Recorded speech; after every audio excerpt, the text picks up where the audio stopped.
Maalam na pagbati Pilipinas, nagbabalik ang AlterMidya special para sa coverage ng Supreme Court oral arguments sa anti-terror law. Ako si Edge Oyanguren at mamaya po'y sasamahan tayo ni Inday Varon Espina para po sa ating programa. Ngayong araw, February 9, ang pagpapatuloy ng pagdinig ng Supreme Court Justices sa mga petisyon laban sa anti-terror law. Inaasahang magtatanong pa sila sa petitioners at kung may oras pa, isasalang na ang panig ng gobyerno as represented by Solicitor General Jose Calida. At samahan niyo po kami para ihatid ang updates at analysis ng Part 2 ng oral arguments ngayong araw. At ngayong makakasama po natin ang isa sa mga lawyers ng petition ng bayan para po dito sa anti-terror law. Kasama natin mula sa National Union of People's Lawyers, Attorney Cathy Panguban. Magandang hapon, Attorney Cathy. Hi, magandang hapon, Edge, at magandang hapon po sa ating mga tagapakinig. Pangalawang session ito ng oral arguments sa Yes. Supreme Court. Para sa mga katu-tune-in lang at ngayon lang nag-observe nitong nagaganap na process, Attorney Cathy, would you like to explain sa mga nasa bahay, nasa mga estudyanteng nanonood ngayong hapong ito, ano ba itong oral arguments ng Supreme Court? Well, yung oral arguments, isa ito sa mga proseso ng en banc o ng buong Korte Suprema para dinggin yung magkabilang panig dito sa usapin ng constitutionality of the anti-terror law.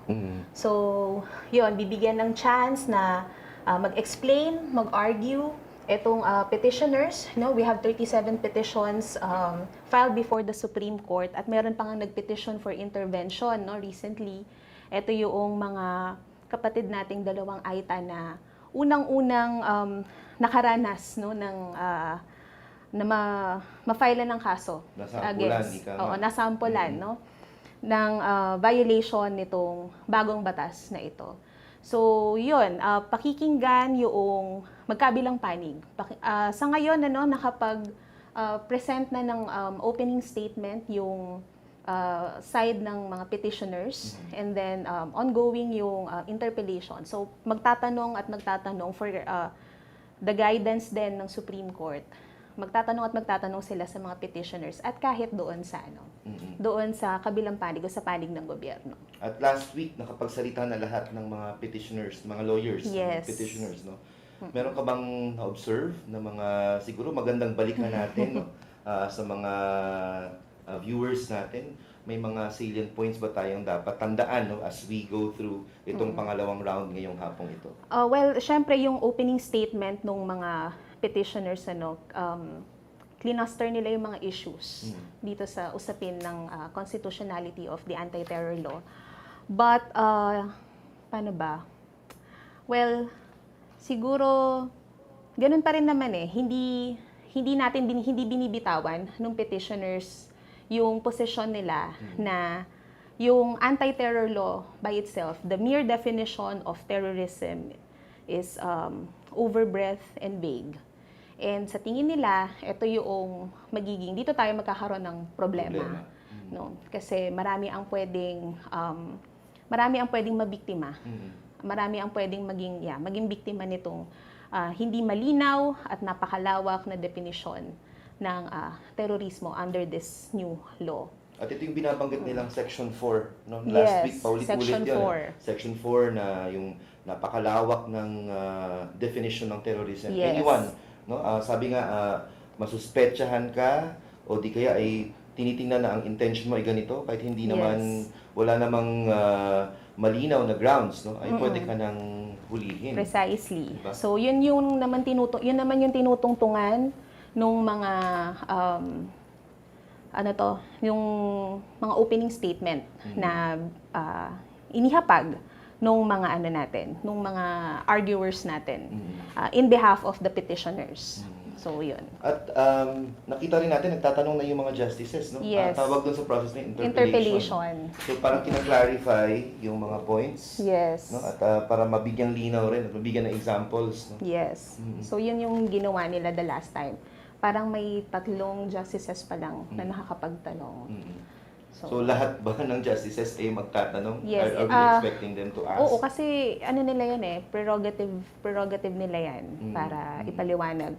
Para ma-trash out pa talaga ano yung reasons behind this the controversy na nililay down ng mga petitioners. Bago tayo magpatuloy sa pagtatanong kay Attorney Cathy, abangan na rin po natin mamaya ang live stream ng proceedings sa Supreme Court. Kaya po, stay tuned kayo sa ating programa para po makita nyo yung buong process, makita nyo yung daloy ng oral arguments. Siguro makapag-cheer kayo sa anong panig man kayo ay pabor, no? Sa ating mga lawyers, no? And by the way, itong umagang ito may naganap rin ng mga pagkilos, no, despite the rain. Nagkaroon ng mass action sa labas ng Supreme Court para patuloy ng malampag yung iba't ibang mga people's organizations who are condemning the implementation of the anti-terror law. Yes. So going back to you, Attorney Cathy, what do we expect this afternoon?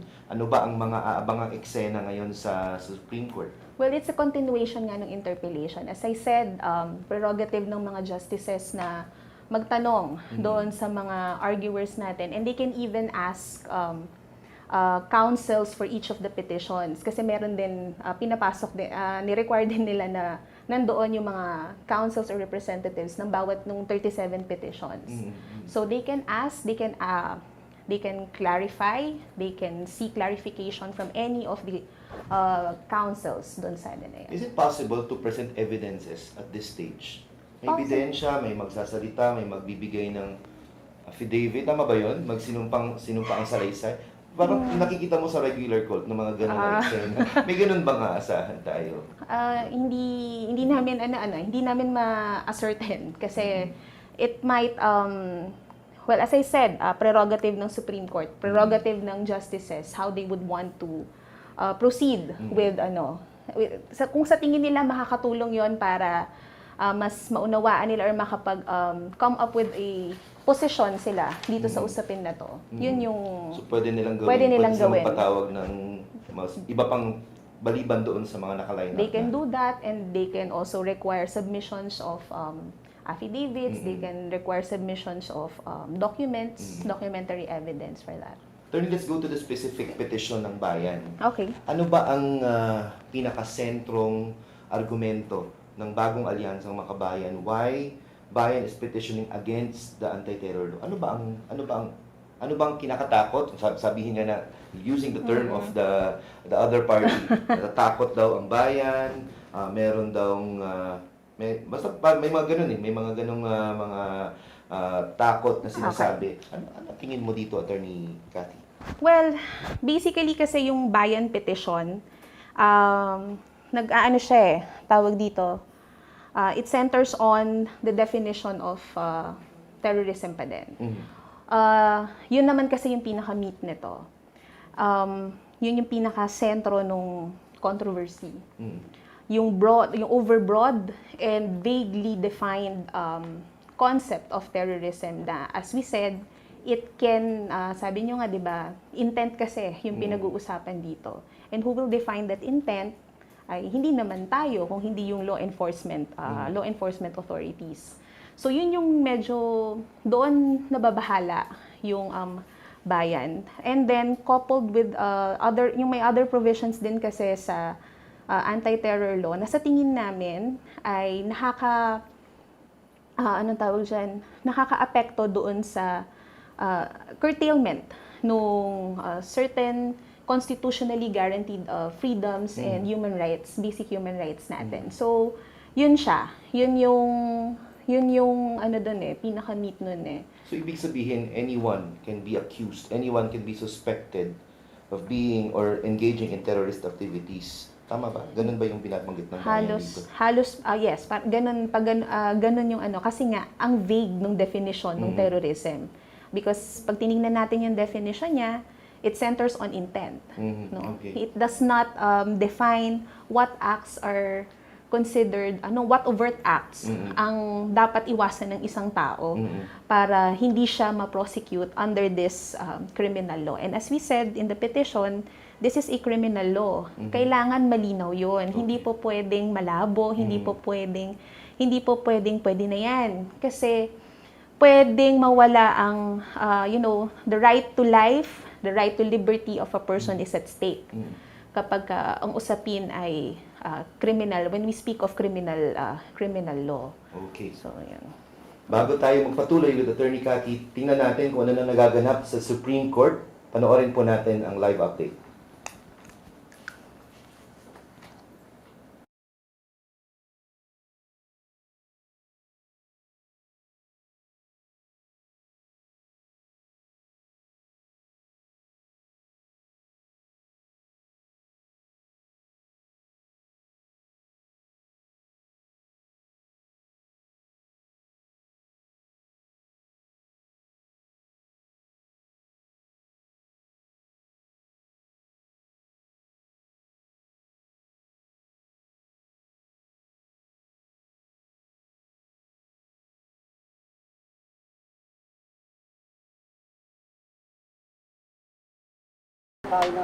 Wala kaming alam diyan sa hinahanap ninyo. Ayaw nilang narinig yun. Inumpisahan na nila yung pagbubugbog. Sinasaktan na nila kami. Pinagtatadyak. Pinagsusuntok. Pinagpupukpok pa ang ulo. Tinorture para umamin. Ito ang salaysay ng ama ni Junior Ramos, isa sa mga aitang ikinulong at sinampahan ng kasong terorismo. Sinampahan sina Ramos at Japper Gurong ng paglabag sa anti-terrorism law matapos pagbintangang pumatay sa isang sundalo sa engkwentro raw sa Zambales. Ito marahil ang unang kasong isinampa gamit ang kontrobersyal na batas matapos maipasa noong July 2020. Paglabas namin, yung si Junior ko, hinari dito. Hindi ko nga makigilan. Maalala ko. Tinali dito si Junior ko. Si Japper, tinali din yan sa puno ng kahoy na yan, sir. Tapos, kinulubutan ng plastic dito. Pinausukan pa ng sigarilyo, sir. Ayon sa National Union of People's Lawyers, patunay ang kaso ni na Junior at Japper na pwedeng baluktutin ang anumang pangyayari para mabansag ang terorismo sa ilalim ng anti-terror law. Isa itong illustration ng pinangangambahan natin na gagamitin ang batas na ito para mga abuso ng mga mamamayan, mga ordinaryong mamamayan, at gamitin itong instrumento ng panunupil. Kabilang ang ganitong panganib na dala ng anti-terror law sa tatalakayin ng mga piling abogadong haharap sa Korte Suprema. Sa February 2 na nakatakdang dinggin ang mga argumento na batay sa 37 petisyong isinampa laban sa batas. Isa si Attorney Josa sa legal counsel ng petitioners na uupo sa oral arguments sa Korte Suprema para patunayang unconstitutional ang batas. Ilan sa mga inihapag na argumento ng 13 legal experts ang sobrang lawak at labo na definisyon ng terorismo na maaaring magamit para parusahan ng kahit anong forma ng pagtutol. Ang pagbibigay ng sobrang kapangyarihan sa Anti-Terrorism Council para magtukoy at maglista ng terorista at kapangyarihang i-freeze ang assets nila. Ang pag-aresto sa mga suspect na aabot sa 24 days kahit walang warrant mula sa korte. At marami pang iba. Buong oposisyon nandiyan, di ba? At iba't ibang mga paniniwala rin, nagsama-sama dahil iisa yung nakikita. Marami siyang paglabag. Hindi lamang doon sa mga prinsipyo na kumikilala sa karapatang pantao, kung hindi na rin doon sa mga batayang prinsipyo ng ating pamahalaan. Hindi lang mga abogado ang naghahanda para sa oral arguments. Nakakasana rin ang petitioners at iba't ibang grupo para sa online at on-ground protests kasabay ng pagdinig sa Korte Suprema. Kaya tayo nananalig na maipaglaban talaga natin yung ating posisyon dito sa mga kasong inihain natin sa Korte Suprema. Para ngayon pa lang, deklara na siyang unconstitutional at ma-dismiss yung kaso ng mga AITA. At hindi na siya magamit pa.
of the Supreme Court of the Philippines.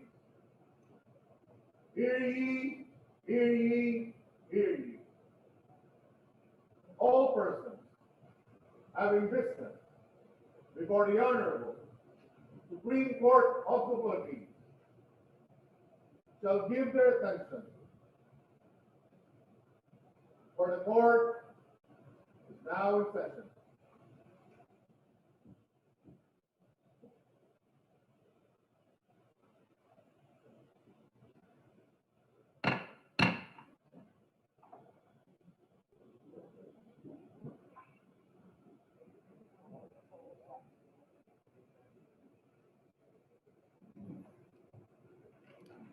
Your Honors, good afternoon.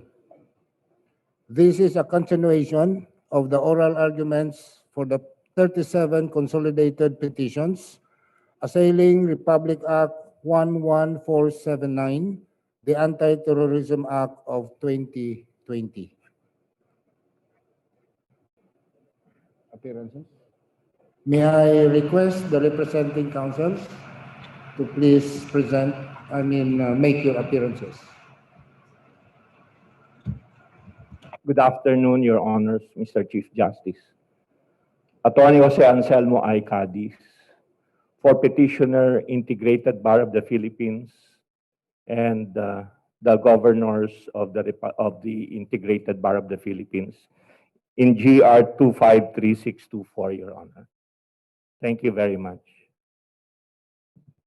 Respectfully appearing as counsel for petitioners in GR 252741, Attorney Jose Manuel Diokno. Ready, Your Honors. Good afternoon, Your Honors. Respectfully appearing for petitioners, Justice Antonio T. Carpio, Justice Conchita Carpio Morales, UP Law Professors, in GR number 252736, Your Honor. I am Alfredo B. Molo III, Your Honors. We are ready. Good afternoon, Your Honors. Evelyn Ursua, respectfully appearing for the petitioners, NGR number 252747, and UJP et al., Your Honors.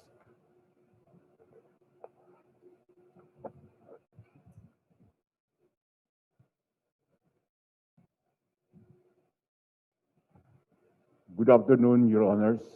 Edsel Tagman, same appearance for the petitioners in GR number 252579. Good afternoon po, Your Honors. Respectfully appearing for petitioners of 252585, Your Honors, please. Nery Colmenares po. Assalamualaikum, Your Honors. Appearing for GR number 252759, I'm Attorney Algamar Latif, Your Honor. We are ready, Your Honor. For the respondent.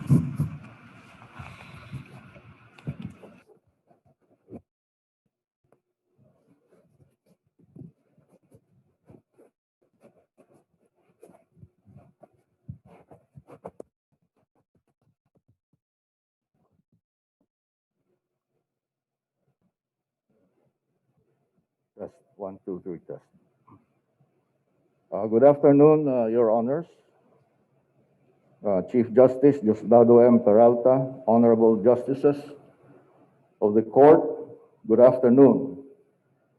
Appearing as counsel for the respondents, Your Honors, are the following: Assistant Solicitor General Marisa de la Cruz Galandines,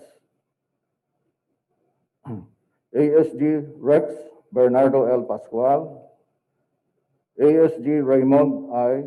Rigodon, State Solicitor Eduardo Pokis Jr., Associate Solicitor Kyle Brian Guerrero, and the Solicitor General, Your Honors.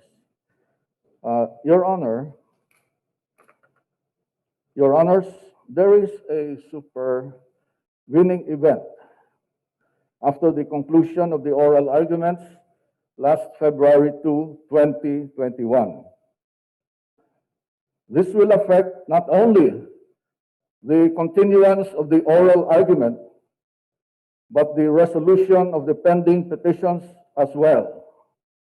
Hence, I beg leave to be heard on an urgent oral manifestation, Your Honors. Okay, go ahead, Mr. Solicitor General. Thank you, Your Honor. I am submitting to the Clerk of Court and back 3 video clips.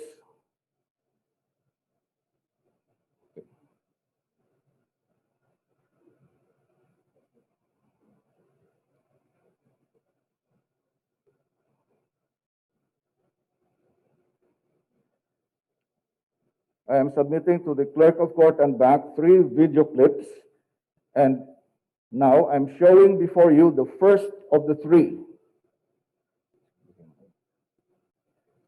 15 copies of the transcript and the affidavits authenticating the video are submitted herewith to the Clerk of Court.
May I interrupt you for a while, Mr. Solicitor General? Because you just have given us this document. Can you just summarize what you want to manifest for economy purposes? The video clip and accompanying affidavits, which were subscribed before the PAO,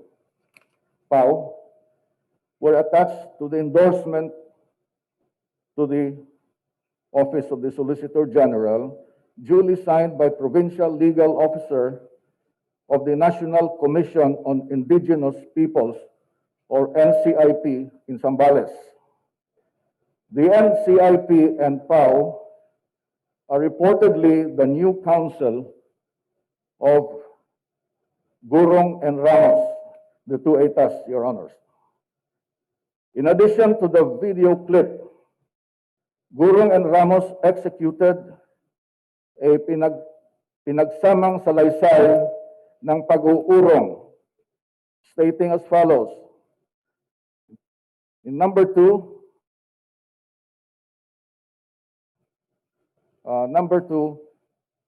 ayaw po naming pirmahan ang mga dokumento referring to the petition in intervention.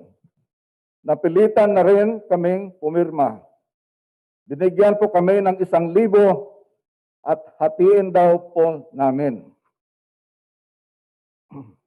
In number 5 of that salaysay says, sinabihan pa nga ako na di ka ba naawa sa abogada?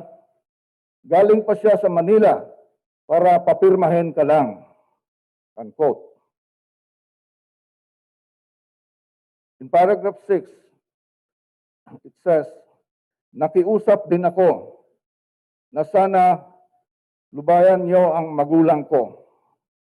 Number 11, aming inuurong ang petition and intervention na aming napirmahan sa kadahilanang hindi bukal sa aming puso at kapasyahan ang pagpirma. It may be recalled that during the last hearing, the Honorable Justice Leonen asked whether the court should wait for an actual case before it weighs in on the constitutionality of the law.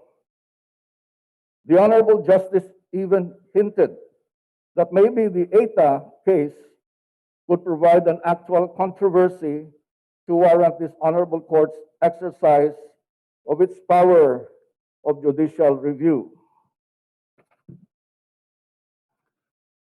Mindful of this predicament beforehand, and in a desperate attempt to establish actual justiciable controversy in these consolidated petitions, the NUPL, representing Bagong Alyansang Makabayan, in GR number 252733, Barangay Maglaking, San Carlos City, Pangasinan, Sangguniang Kabataan in GR number 252921, and Coordinating Council for the People's Development and Governance in GR number 253242, filed before this Honorable Court a motion for leave to file petition in intervention for Gurong and Ramos. Gurong and Ramos are presently facing criminal charges for violations of the Anti-Terrorism Act before the Regional Trial Court in Olongapo. It must be remembered that in Abogado et al. Versus DENR et al., our fisher folks from Palawan and Zambales who were victims of deception disowned the petitions filed in their behalf for the issuance of writs of kalikasan and continuing mandamus over the Panatag Shoal, Panganiban Reef, and Ayungin Shoal. In said case, this Honorable Court sternly warned the councils to be mindful of their duties and obligations under the Code of Professional Responsibility, and that the same or similar infractions in the future shall be dealt with more severely. Excuse me, Mr. Solicitor General. Will you allow me to interrupt you? The petition for intervention filed by the would-be intervenors has been unanimously denied by us this morning. So is there still a need for you to read all of those documents because we have already denied the petition for intervention? Now, if you want to push through with what you want to manifest to us or what to move to us this afternoon, I believe that you put that in writing so that the other party can comment on that later on, so that we can already proceed with our oral arguments this afternoon. Yes, Okay, so yes, Congressman Colmenares.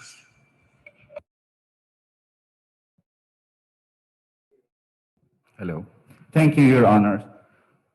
I'd just like to react about this latest development alleging that lawyers of NUPL were forced the intervenors, Your Honors.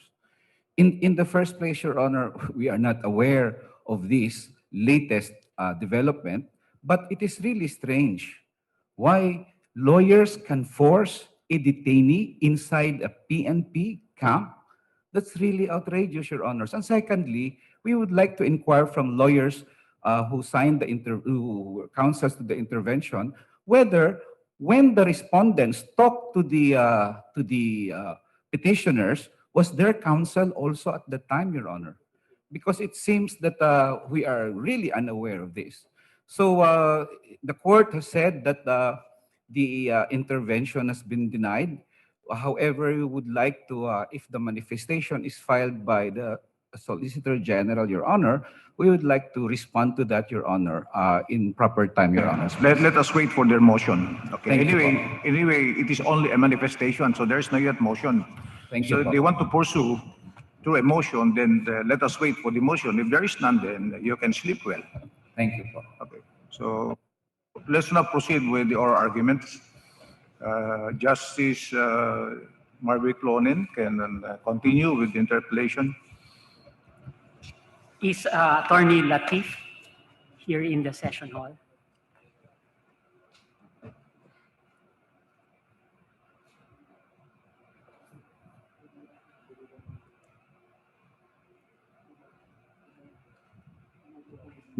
Good afternoon, Your Honors. Assalamualaikum.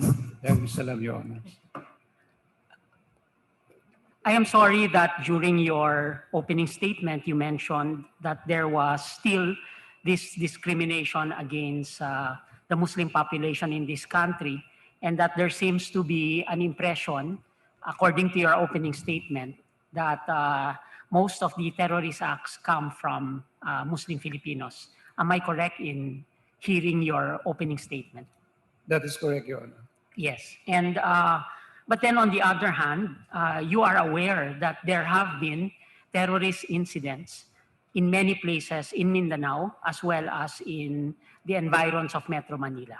Yes, that is correct, Your Honor. For example, on February 27, 2004, this was the Super Ferry incident. You remember this?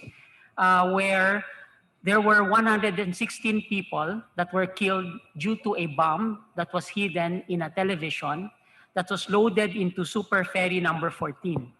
Out of the 116 people, 6 children less than 5 years old, 9 children between 6 and 16, and 6 students sent from Northern Mindanao to a journalism competition were killed.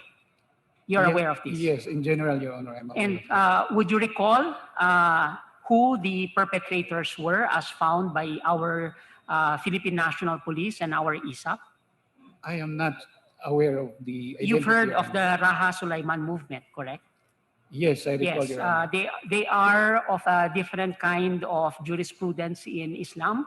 I believe Salafi jihadists. And do you know who trained them? I do not know, Your Honor. Abu Sayyaf and Jamaya Islamiyah. I am not aware. Particularly the Jamaya Islamiyah with links to Al-Qaeda in 2004. I am not aware. Yes. And you know where Jamaya Islamiyah comes from? I recall, Your Honor, that they're from Indonesia, Your Honor. Most of them are in Indonesia. And our links with the Philippines, according to intelligence reports, at least when I was working with the executive branch, and I believe that at a certain point, our national security advisor, I believe, is he here? General Esperon, is he here? Or no? But at a certain point, maybe our national security advisor or perhaps the Solicitor General can share with us that there are indeed, shall we say, transits of several high-value targets or terrorists wanted internationally through our backdoor, specifically Mindanao. You understand that? Yes, Your Honor, I'm aware of that, Your Honor. Yes. And 116 people means there are 116 families.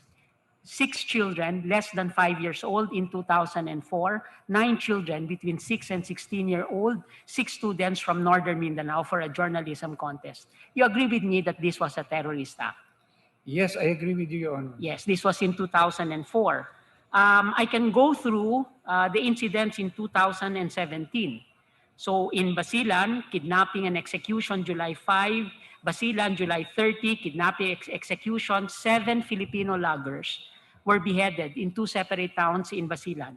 August 5, Mindanao, 5 MILF guerrillas killed in a landmine blast while running after BIFF militants in the area. August 21, 2017, Maluso, Basilan. August 29, in Sulu, 3 people of the Muslim clan were killed in a battle with the Abu Sayyaf group. July 31, 2018, bombing in Lamitan City. August 28, in Isulan, Socsargen, bombing. Also September 2. January 27, 2019, Holo, Sulu, a cathedral bombing. 20 people were killed, 82 others wounded during the mass at Holo Cathedral following 2 explosions. This was the Jama'a Ansharut Daula group. Particularly Ruli Rian Zike and Ulfa Handayani Saleh with the Abu Sayyaf Ajang faction. And then of course the latest. We're back live dito po sa AlterMidya studio para sa special coverage sa nagaganap na oral argument sa Supreme Court. Ito po si Edge Oyanguren. Kasama pa rin po natin ang ating lawyer from the National Union of People's Lawyers para sa petisyon ng bayan sa Supreme Court, Attorney Cathy Panguban. Attorney Cathy, mukhang kanina ay mainit dahil ang mga nabanggit, mga allegations ni Solicitor General Calida ay may pinupunto tungkol sa NUPL. What can you say about the allegation? Well, sasagutin naman to ng aming organisasyon at higit lalo ng aming chapter sa Central Luzon na tumatayong councils nila J.Per. Gurung at Junior Ramos. Binabanggit ko kanina na dalawang AITA na kinasuhan under Section 4A of RA 11479. Sasagutin namin ito sa tamang forum at sa tamang panahon. Tama ba na ito yung first case, no? Ito yung first case under the anti-terror law nang ipinatupad? Yun yung claim ng NUPL, tama? So far, ito yung alam natin, first known. First known case na ginamit itong pinagtatalunan pa nating batas ngayon before the Supreme Court.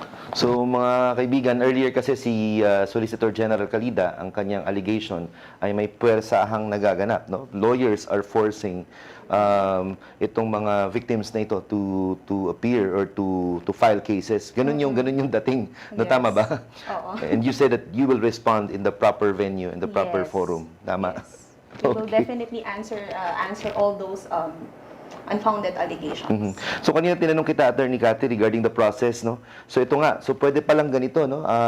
Oral arguments, nagpe-present yung petitioners, may interpellation, and suddenly there's this manifestation. So pwede ba kaming, para sa legal process kasi ito, so nangyayari talaga itong ganito sa court? Yes, nangyayari talaga yan kasi yun nga, may mga manifestations, may motions, may oral motions na pwedeng gawin ang isang counsel. Lalo na kung sa tingin niya, ito ay makakatulong sa pangangalaga doon sa interes at karapatan ng kanyang kliyente. So mamaya po, tingnan natin kung ano ang itutuloy ni Solicitor General Calida, ang kanilang line of questioning. Kasi nga, kung magpe-present sila kanilang panig, no? Pero initially, sa mga news reports, nakikita natin ang kanilang laging pinupukol sa petition ay napaka-unfounded nito, napaka-premature, at kailangan paghintay daw ng aktual na kaso bago questionin ang batas na ito. Any thoughts on this, Attorney Cathy? Well, yung petition ng bayan, facial challenge siya. Ano po ibig sabihin ng facial challenge? Ibig sabihin, tinitingnan natin yung batas mismo. Kung hindi siya malinaw, hindi mo kailangang maghintay ng actual injury. Yung sinasabing kailangan meron mo ng makasuhan. For questions on constitutionality of a law that affects your basic freedoms to be brought before the court. No? So, yun yung tinatawag nating facial challenge. Hindi mo kailangan ng meron munang makasuhan, meron munang maapektuhan nung batas. Lalo na kung ito ay nag-infringe sa ating, sa tingin natin ay nag-infringe sa constitutional guarantees natin. Claim ng panig, no, ng respondents ay inline lang damdaman ito sa mga international na mga kasunduan, o sila ay sumusunod lang naman sa international policies. Anong tingin niyo dito? Totoo naman na kailangan talagang harapin, no, yung usapin ng terorismo. Pero meron pa rin kasing may ongoing debate pa rin yan, even at the international level. So, I think, yun nga, yung definition kasi talaga nung sa atin it's very, yun nga, as I said, it's overbroad and vaguely defined. Tapos, tingnan din natin yung circumstances. No? Tingnan din natin yung recent circumstances na nakita naman natin kung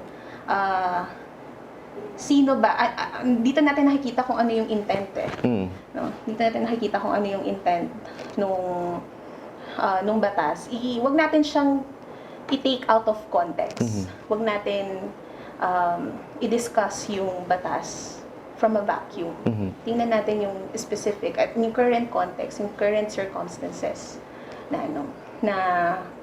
sa ginagalawan natin ngayon. Mhm. In defining and in analyzing yung epekto nung definition na yan sa mamamayan. Mhm. And I think that was amply discussed by Attorney Neri in his opening statement. Mhm. Yung tingnan natin yung mga sirkumstansya Mhm.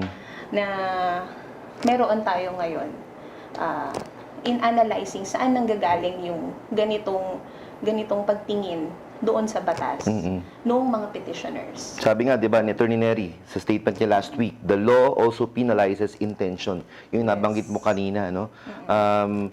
Intention yung nagiging main argument o magiging main na subject matter dito, no? Hindi pa yung, sabi mo kanina, yung act mismo, di ba, dapat naka-define ito, may specifics. So dito, wala talaga. Wala kayo nakitang kahit ano na lang pwedeng gawin ng Anti-Terror Council. Sa tingin namin, pwedeng mangyari yon because as we said, who will define intent?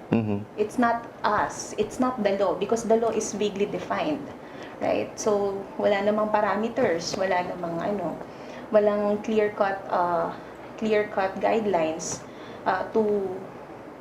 to say na ito yung terrorism, ito yung terrorism, ito yung hindi.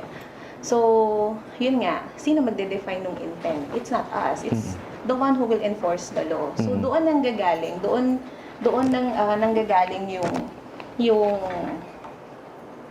yung pagtingin ng mga petitioners na dahil nga magulo yung definition itself, medyo doon tayo magkakaproblema when it comes to implementation of the law. And as I said, this is a criminal law. Hindi dapat ito malabo because the right to life and liberty of individuals are at stake. Kasi may kulong to when we speak of criminal law, may kulong ito. May deprivation of liberty dito. At nabanggit nga last week, no, pwede kang ikulong up to 24 days without warrant, without any, kahit wala pang kaso. Yes. No? Tama ba yun?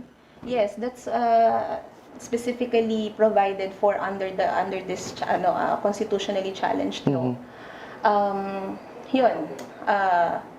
Pwede kang makulong for 24 days without a warrant. And even if you are just a mere suspect, no? Suspected ka pa lang na gumagawa daw ng so-called terrorist act. At dahil in place na ang batas na ito, ibig sabihin ba may nakulong na ganyan?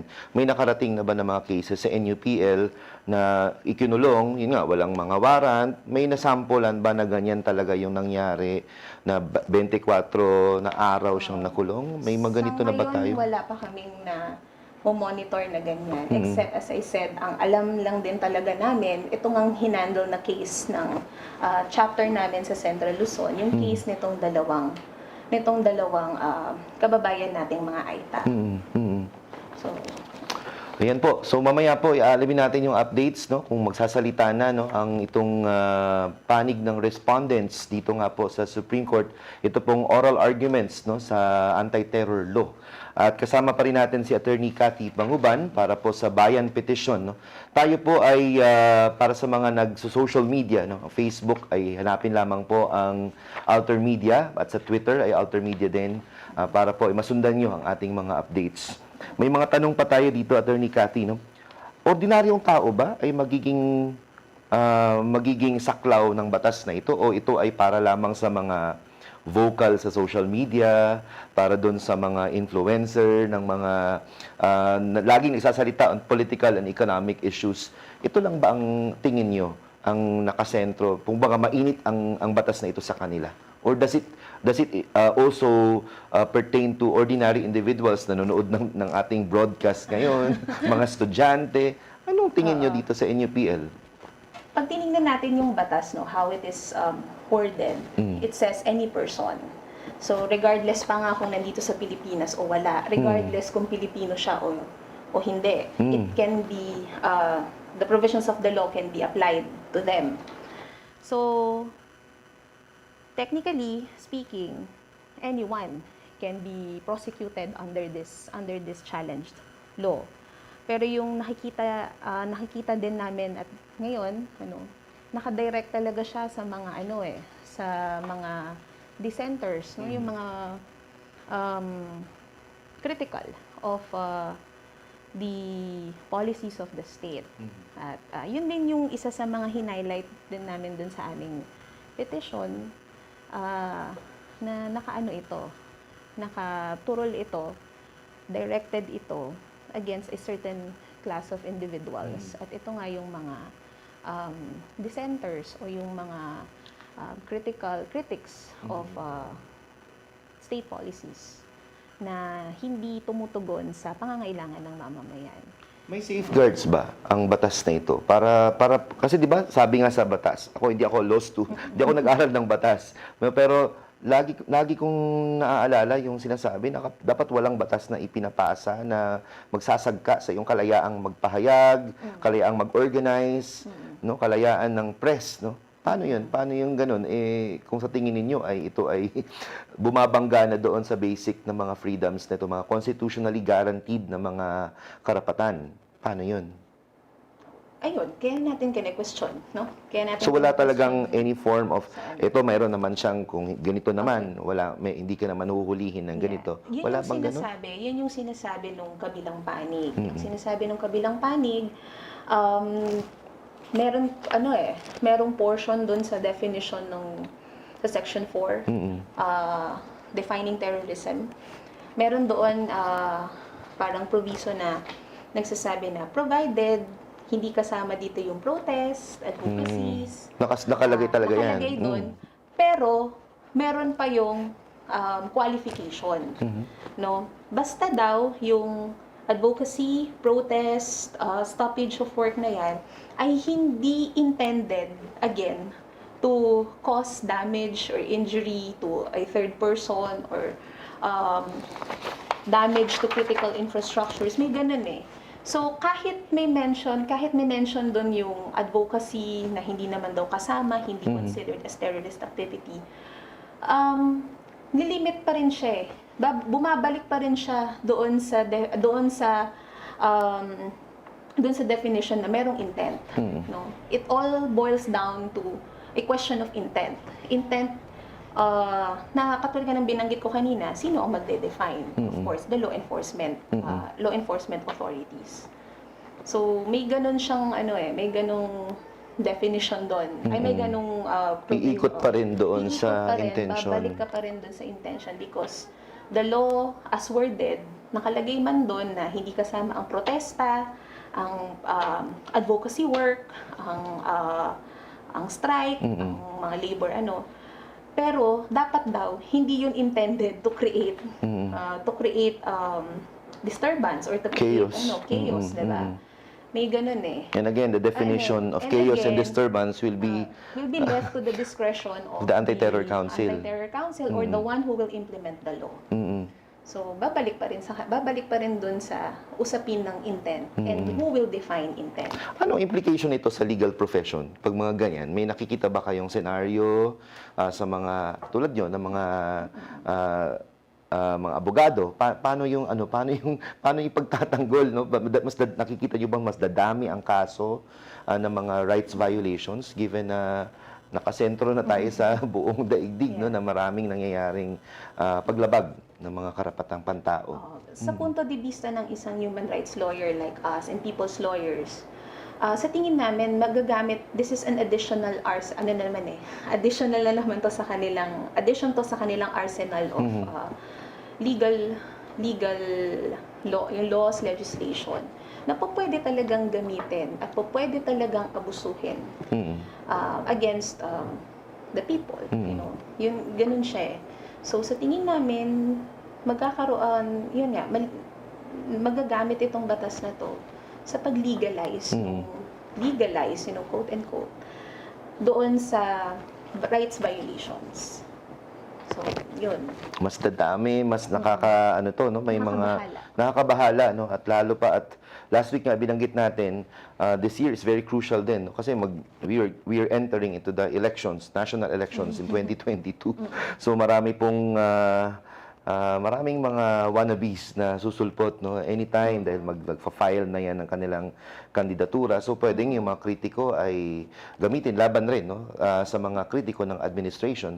There's a big possibility na mangyari yan. Yes. Hindi naman natin tinatanggal yung ganong possibilities. Talking about possibilities, anong scenarios na nakikita nyo, Attorney Cathy, dito sa magiging proceeding? Kasi people are expecting, no, na pagkatapos ng oral arguments, decision na ba yan? Are we waiting for a decision by 5:30 this afternoon? Or will this extend hanggang next week? Ano bang mga nakikita nyo?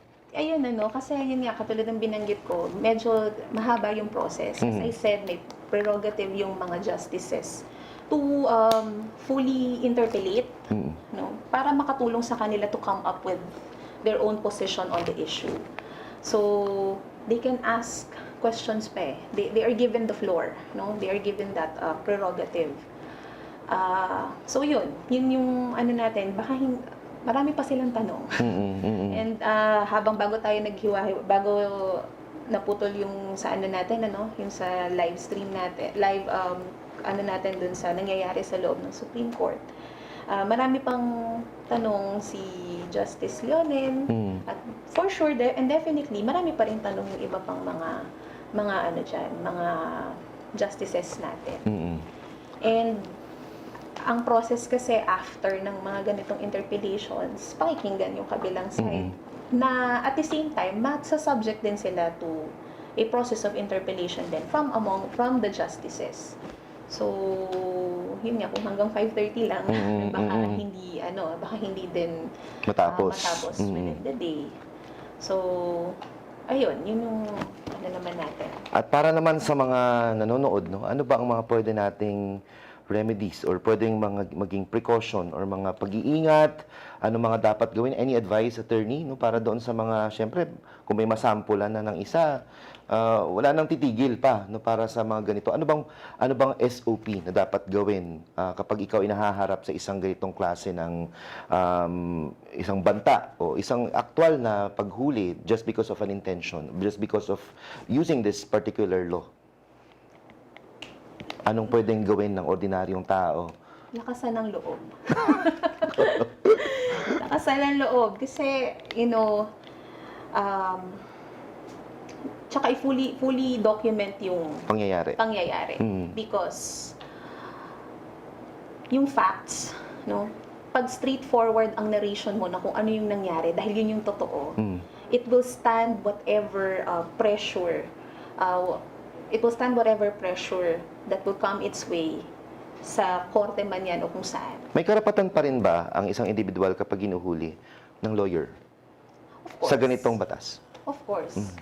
No? As I said, kahit may ganyang batas, meron kang konstitusyon. Okay. And your constitution says na meron kang karapatan na manahimik, hindi magsalita. Rights of the persons arrested, detained, yan. In place pa rin yan. And you can always use that to counter kung ano man yung mga possible violations na may inflict against your person. So, you can always demand for a counsel. You can always, persons in authority cannot compel you to incriminate yourself. Yeah. No? Nandyan pa rin yan. May anti-terror law o wala, nandyan pa rin yan. Ang pinagkaiba lang, hindi sa nakita natin in the past, in the recent history, in the recent circumstances that we are in, hindi yun kinikilala. So, kailangan mo siyang igiit. Kailangan mo siyang ipaglaban. At kailangan may presence of mind. Exactly. No, wag matakot kapag nandun sa yung sitwasyon na 'yon. Alright, thank you, Attorney Cathy. Balik po tayo sa Supreme Court para po sa live updates sa nagaganap na oral arguments. Law enforcers. Is that not correct? That is correct, Your Honor. And we have no basis to say that the old law was less effective or more effective to interdict terrorists than the present law. Is that not correct? That is your job, Your Honor, as the magistrate to interpret the law. Yes, but we cannot say which one is the more effective to the intelligence component, the army, the police, the Navy has their own intelligence component, etc., because none of us have ever been there. Is that not correct? Yes, Your Honor, because We have to rely on manifestations and evidence that is presented, correct? That is correct, Your So Honor. when one of you tells us that there was already enough law, enough mechanism prior to this law in order to interdict the Lamitan bombing, etc., we will have to take that with a grain of salt, correct? Because has any of the petitioners' counsels been in the position of a law enforcer, specifically those that go after terrorists? That was a question. Have any of the petitioners' counsels, the ones here now, in your knowledge, been in the position to enforce the anti-terror law and to go after a terrorist? I have no knowledge, and perhaps, Your Honor, none. I know Attorney Evelyn Orsua, no. I know Professor Molo, no. I know Attorney Jokno, no. I know Attorney Cadiz, no. I know, of course, Congressman Lagman is the wise man of the House of Representatives, but I do not know whether he has implemented or gone after a terrorist. Am I correct? Yes, Your Honor, Yes, but so- we did not raise it in our petition, Your Honor. So we cannot give a lot of weight to a statement that the old law was more effective than the new one, correct? Now, to your knowledge, how many have been convicted under the old law? Under the old law, to my recollection, if I may correct, Your Honor, there was only one as accessory. This is a case in Regional Trial Court of Midsayap, and it was by virtue of a plea bargaining agreement, Your Honor. So And in fact, Your Honor, so many incidents, yet only one prosecution. Yes, including, Your Honor, the Marawi Siege, Your Honor. They were not charged with under Human Security Act. They were charged with rebellion, Your Honor. Yes. So isn't that precisely the point? There is a law on terrorism, Your Honor, and it is not applied Yes. to them. So And I do would- not know why we Yes, need and another law probably like this, Your the Honor. Solgen during his turn will explain to us why the agencies under his representation felt that there needed to be a new law. Is that not correct? Yes, Your Honor. Yes. But the other takeaway is extremism is different from terrorism, correct? That is correct, Your Yes, Honor. and extremism should be allowed because It is within the realm of truth. There's no overt act, freedom of Your Honor. expression. But freedom of expression by itself does not have value unless there is a philosophical idea behind it, correct? That is correct, Your Yes, Honor. and John Stuart Mill said, even the false idea is important. Even a false opinion is important because it enables those that in the majority and in the status quo to reveal how they will refute that false idea. And therefore, again, to reiterate the values of the government in terms of that particular false idea. And therefore, the best test of truth is that it is tested in the market. Is that not correct? Yes, that is the meaning of Yes. democracy, Your Honor. Democracy, therefore, means that every person can be able to speak their mind, correct? That is correct, Okay. Your Honor. Freedom of expression is protected, but not conduct. Is that not correct? Yes, Your Honor. Yes, and conduct can become expressive, like burning a flag, for example, right? So that can be part of freedom of expression, correct? That is correct, Your Honor. But certainly violence is not part of protected speech, even though it is expressive, correct? Yes, Your Honor. That is If I am correct. so angry with a certain person, I cannot do violence against that person, even if I say that's part of my expression. That's not allowed, correct? That is not allowed, Your Honor. Because you curtail the ability of that person to respond to you without coercion in the open. And therefore, you undermine the value of freedom of expression. Is that not correct? That is correct, Your Honor. So we punish violence, and therefore, it is legitimate that violence is criminalized, correct? Yes, Your Honor. Yes, and that violence can be, or the act to commit a violent act. The intention to commit a violent act, you can punish it, as according to you a while ago, you can punish it even if it is at that stage of overt acts towards that conclusion. Is that not correct? Yes, Your Honor. And that's section 4, A, B, C, D, E. With respect, Your Honor, to the proviso, Your Honor, in Section 4, I think No, not the proviso. A, B, C, D, E. in Section A, B, and C, Your Honor. Engages in acts, overt is- act, intended, and the cause is serious harm, correct? That is correct, Your So Honor. there is an overt act. Look, engage in acts, letter A. Letter B, engage in acts. C, engage in acts. D, develops, manufactures, etc. E, releases. Overt acts, correct? Yes, Your Honor. Yes, and as you said, before the accident actually happens, you can prevent it from happening, right? That is correct, Your That's Honor. why there is no attempt, frustrated stages. Because that is the idea in the concept of addressing, preventing terrorism. Is that not correct? There must be an act committed first, Your Honor. Yes. An act which may not have caused the bodily injury yet, but it is in the process of committing. That's where the intent becomes the connection, correct? There may be act, Your Honor, which is constitutionally protected, Your Honor, which may have an unintended effect, Your Honor, that may Yes, but cause I this. will leave it at that because I am sure that my colleagues who are more experts in criminal law than myself will interrogate you on, or some of your counsels on that particular incident, because I heard one of you say that the law punishes intent, not act. This issue, Your Honor, is being discussed by one of my colleagues, Your Honor. Yes, I I think they're understand. proper to answer that. Yes, that's why I will call him later. And thank you very much, Attorney Latif, for that very enlightening discussion. Can I now ask You're welcome, Your Honor. Attorney Neri Colmenares?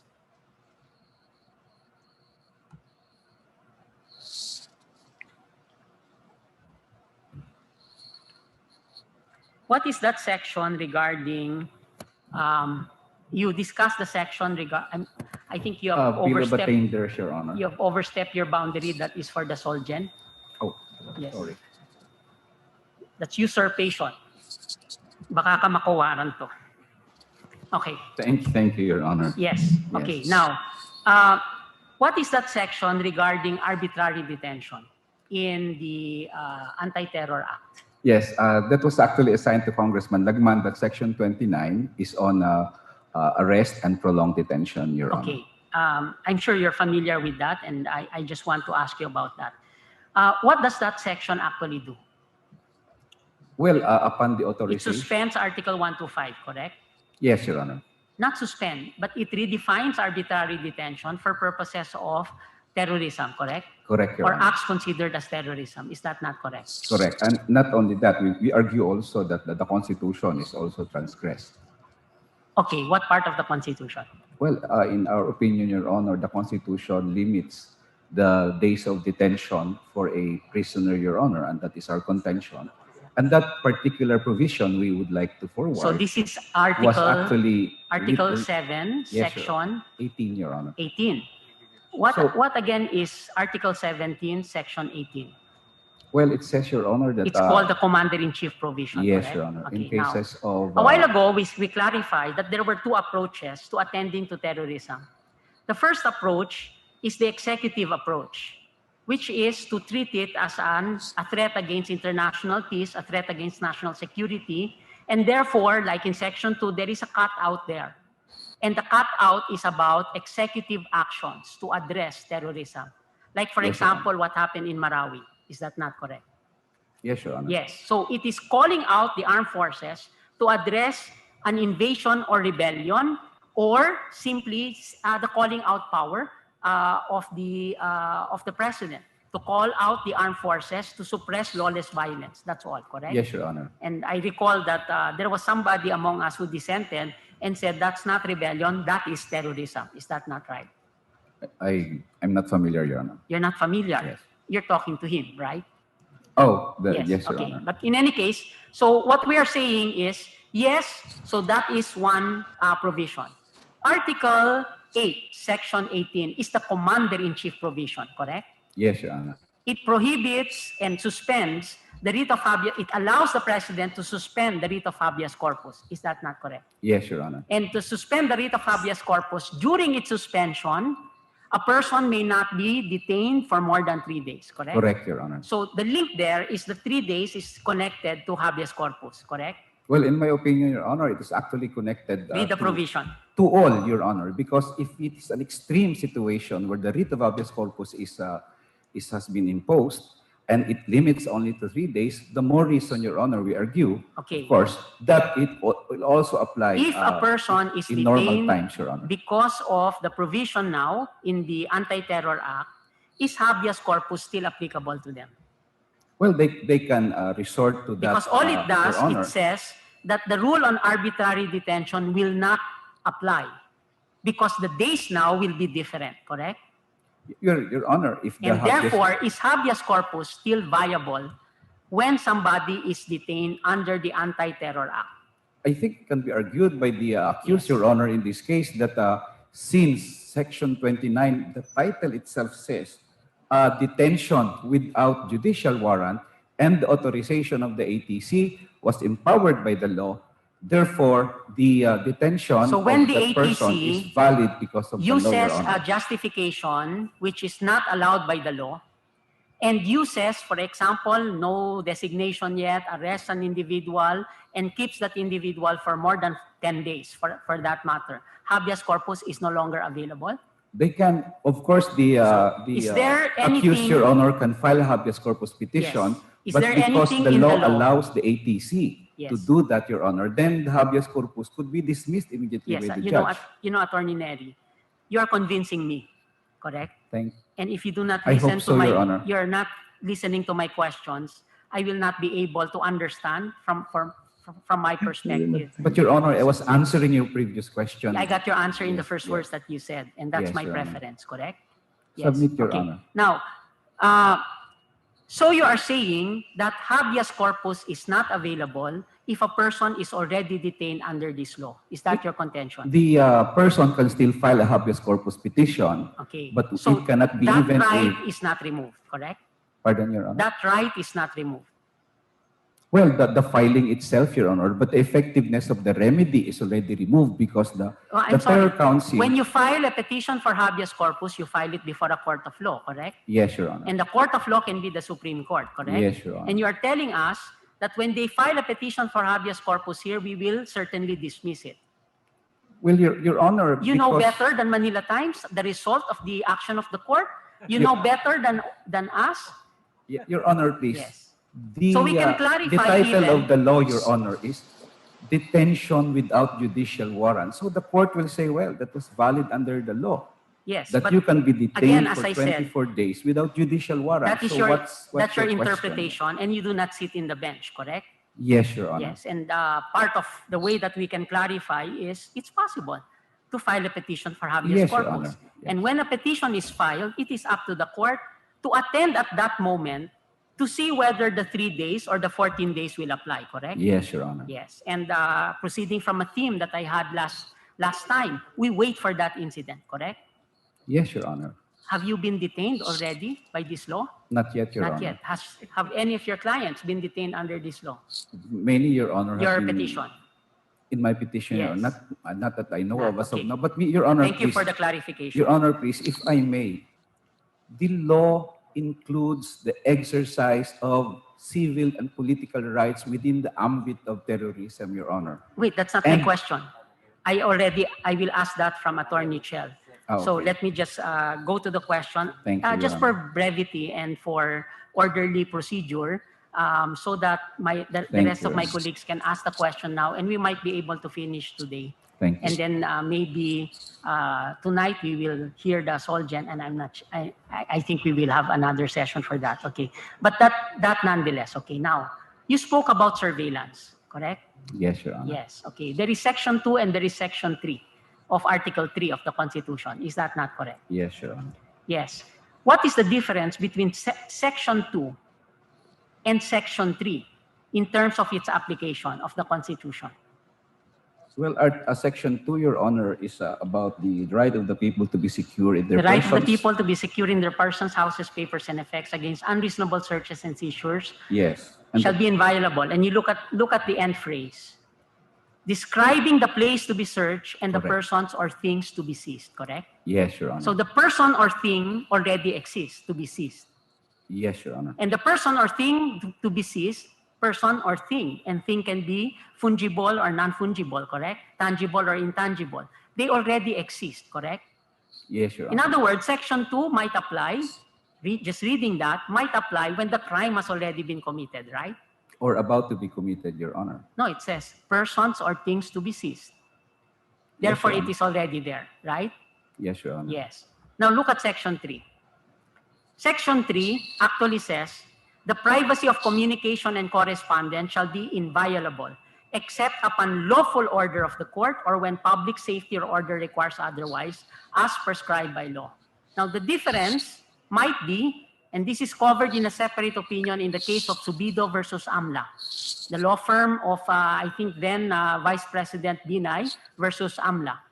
The ponente there was Pepe Perez, Justice Pepe Perez, and there was a separate opinion which clarified that Article 3, Section 3 applies to conversations and communication. And the intervention there happens before you speak, and therefore the thing does not yet exist, correct? Well, Your Honor, under the Surveillance. ATA law, surveillance, Yes. Your Honor, No, we're just it going to Section 3. empowers, Section 3. I'm not yet in AMLA. Okay. Section 3 says, privacy of communication and correspondence shall not be violated. Can we go back to Section 3? Yes, Your Except upon lawful order of the court, correct? Correct, Your Honor. It means, therefore, that there is a law which allows that the communication can be intercepted, privacy of communication except upon lawful order of the court, right? In order to be able to get conversation which has not yet happened. For example, Attorney Neri, you are in my contact list and you are being surveilled. Yes. We haven't spoken yet, but when I call you and ask you, magkano ba ang Kalinga Kape coffee mo? That will be what will be intercepted, but the authority of the court comes before the thing exists, correct? Yes, Your Honor. Yes. And look at the test in Section 3. Does it say probable cause? No, Your Honor. It says lawful order of the court. Yes, Your When Honor. public safety or order requires otherwise, public safety or order requires otherwise, as prescribed by law. Yes, Your Honor. Yes. That's the provision, Your So Honor. this is not Section 2, correct? Yes, Your Honor. So surveillance can be allowed so long as there is a law and the law is based upon public safety or order, correct? But we contend, Your Honor, that surveillance is search, Your Honor, under the Constitution too. No. Again, look at Section 3. Yes, Your Honor. And you said the difference is, in searches, the thing already exists. The conversation is already there. That may be applicable for text messages already exchanged. But for surveillance, papanoorin nila kung saan ka pupunta. Susundan ka nila. Hindi mo pa nagagawa.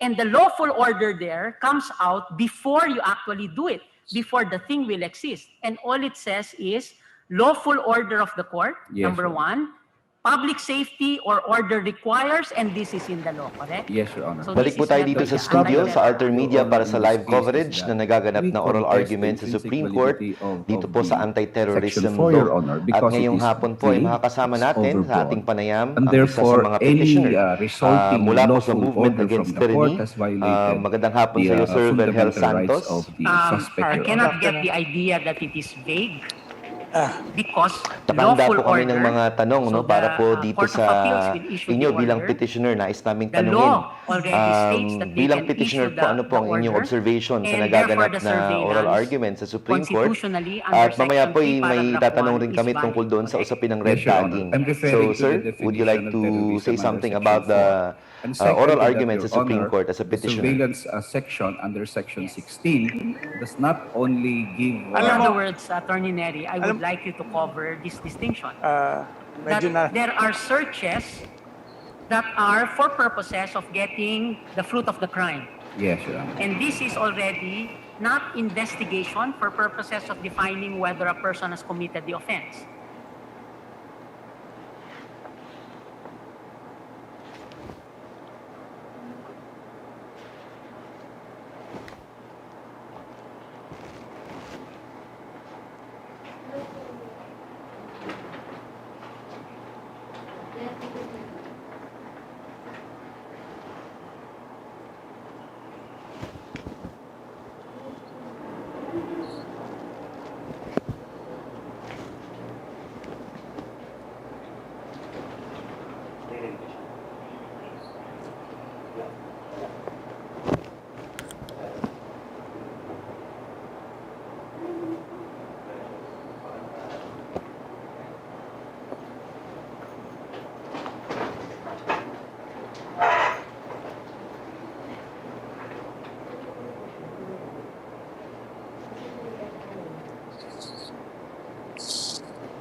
no, para po dito sa oral arguments ng Supreme Court, no, sa nagaganap na process ngayong araw na ito. Ito yung pangalawang round, no.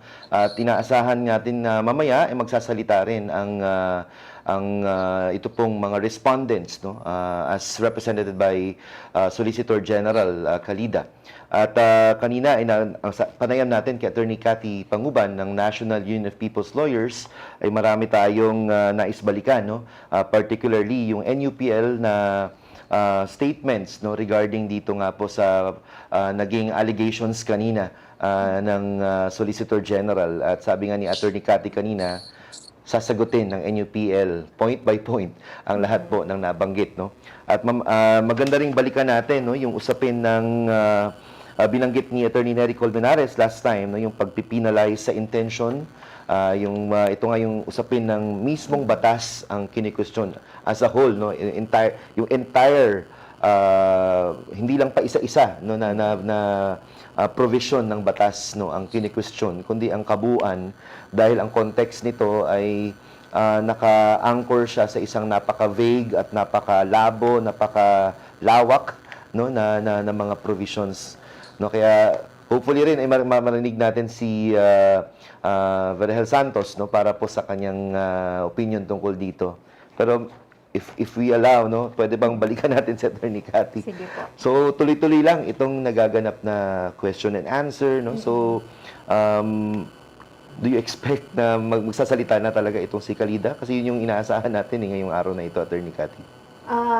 Well, Sa nangyayari. Sa nangyayari ngayon, no, if I'm not mistaken, narinig ko, binanggit ni Justice Leonen, baka mamaya or baka mamayang gabi. So, hindi din natin alam kung hanggang anong oras itong oral arguments set for today.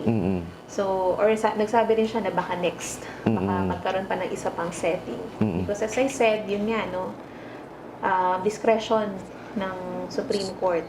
Hanggat hindi sila nasa-satisfy, because you know, at the end of the day, sila pa rin naman ang magde-decide talaga dito sa mga petisyon na nakasalang before the court. With 37 petitions filed, no, dito sa Supreme Court.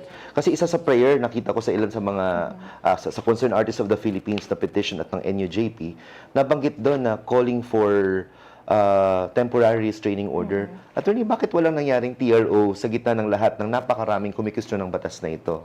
Yun, hindi ko rin siya masagot, because kahit kami may prayer for temporary restraining order, kumbaga parang ma-maintain sana man lang yung status quo, walang galawan or walang as it is muna, wala mo nang gagalaw, parang gano'n. Stop implementation muna. Tigil muna, habang dinidinig yung merito ng mga petisyon. Kasi yun nga, pag may nangyari na kasi, hindi mo naman na maibabalik yan eh. Oo. So, huwag nang hintayin pa na may mangyari, masampulan again. Nako. So, okay. ano man, yun. Balikan natin, Attorney, si Verhel Santos na sa linya ng ating komunikasyon para alamin ang kanyang opinion tungkol sa nangyayari ring proceedings sa Supreme Court. Sir Verhel, magandang hapon po sa inyo. Magandang hapon naman. Salamat. Yung tanong po natin kanina, no, ano po ang inyong observation o meron po ba kayong gustong i-raise na punto tungkol nga po dito sa nagaganap na oral argument sa Supreme Court, sir? Ako habang tumatagal ang pakikinig ko sa oral arguments, gumugulot, nawawala lang sa dapat na usapin Kaya ako sa akin ang isang batas na hindi man lang ma-define ang krimen na pinaparusahan, dapat itapon yung batas na yan. Simple lang naman di ba? Meron kang batas.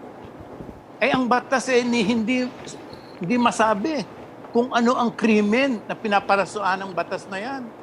Nagtataka nga ako kung bakit hindi man lang itigil muna yung batas na yan kung gusto ninyong pag-usapan At ang masama nito, pag nasa korte ka, hindi mo na makita yung mga aspeto na kailangan na nangyayari ngayon na ini-inform yung inadequacy, yung draconian nature of that law.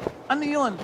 Pag tiningnan mo yung terror law, dapat tingnan mo rin si Parlade. na kahit na sinong gusto niyang i-indict, i-indict niya. Dapat tingnan mo ang militarisasyon na nangyayari sa gobyerno. Dapat yan tinitingnan mo para makita mo na itong batas na ito, kasama dyan. Ang problema, ang pinakamalaking diferensya, itong batas mismong ito na hindi masabi kung ano ang krimen na pinaparusahan. Kaya ako, pag nakikinig doon sa exchanges, ang tao pag narinig yan, maguguluhan lang No? Dapat ipakita mo yung simpleng-simple yung kaso ng batas Yung batas ay hindi malaan ang krimen na gustong parusahan. At kung meron man na naiisap kang krimen na maaaring parusahan ng batas na yan, sa hinagap mo, nasa ibang batas naman Kaya ang tingin ko, pagka ang dapat lang pag-usapan, itong batas na ito, by the very fact that it is unable to define the crime that it proposes to punish, should be thrown out. Yun lang ang punto ko Ewan ko kung bakit ganyan ang nangyayari. Itong nangyayaring ito, lalo lang mawawalan ng pag-asa ang tao Lalo lang lalabas na ang dapat pag-usapan, hindi dapat pag-usapan Di ba? Ang dapat walang batas na ganito na dapat pag-usapan Pero hindi, siyempre, pagdating mo sa korte, kung ano-ano na ang papasok diyan hanggang nawala na yung basic defect, the basic infirmity of the law. Kaya pagka ang makikinig, mga tao lang, Sir Verhel, may maguguluhan ka follow-up talaga. question po tayo. Mawawala ka.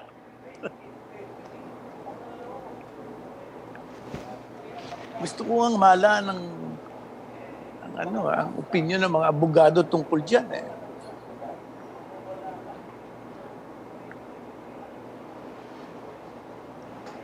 Hello?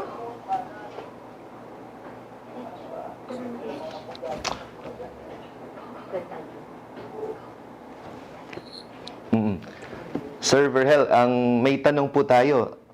Yes po.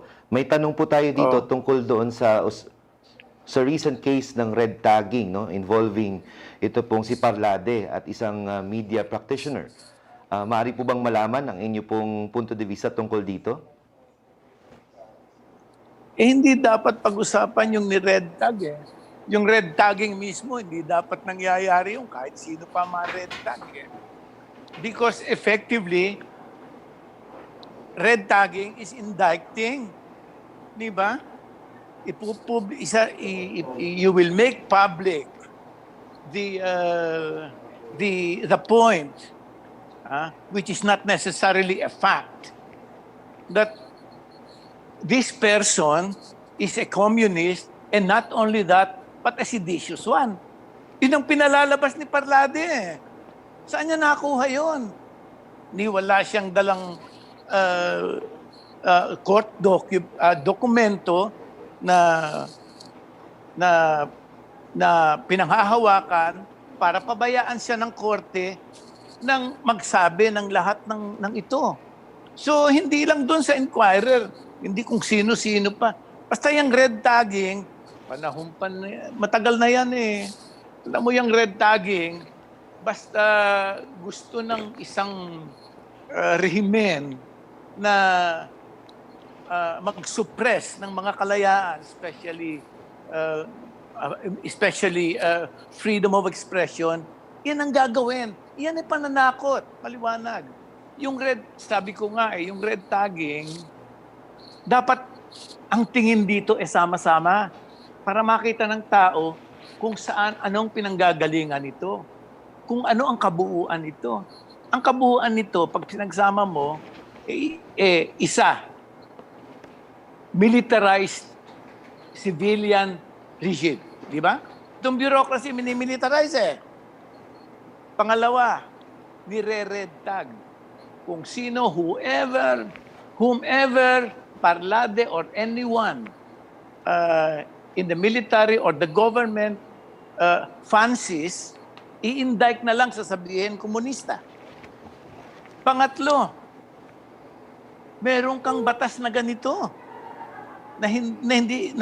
na pinanghahawakan na ang nangyayari, ang nagdi-define nung batas yung nag-aakusa.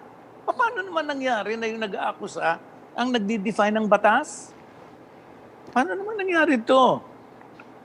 Para sa akin, yun lang ang dapat pag-usapan At gumugulo talaga ako, sabi mo sa akin, makikinig ako sa lahat ng argumento na yan. Wala akong matututuan dyan Maliwanag sa akin, dahil maliwanag, sa isang kamukha ko, ang nangyayari. Hindi ba maliwanag sa atin ang nangyayari? Na namimilitarize ang ano? And all this, itong nangyayari lahat na ito, fits into the despotic designs of this regime. Kung hindi ganyan ang rehimen mo, hindi gagawa ng ganyan. So itong dapat na perspektiba na tingnan. Hindi lang isa-isa, hindi lang red tagging lang, hindi lang militarization, hindi lang yang batas na yan, hindi lang yan, sama-sama yan all part of a scheme, a draconian one, na ang kauuwian, authoritarianism. Liwanag naman nun Hindi ba? So, ako para sa akin, nung hindi bigyan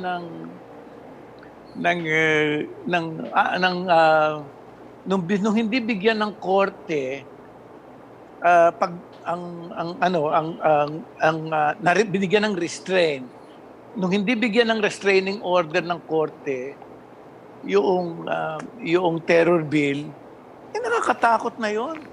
Ibig sabihin, hindi nakikita ng korte na may mga diferensya itong batas na to at dapat, teka muna, wag muna natin itong ipatupad. Hindi nakita ng korte yon. Nakita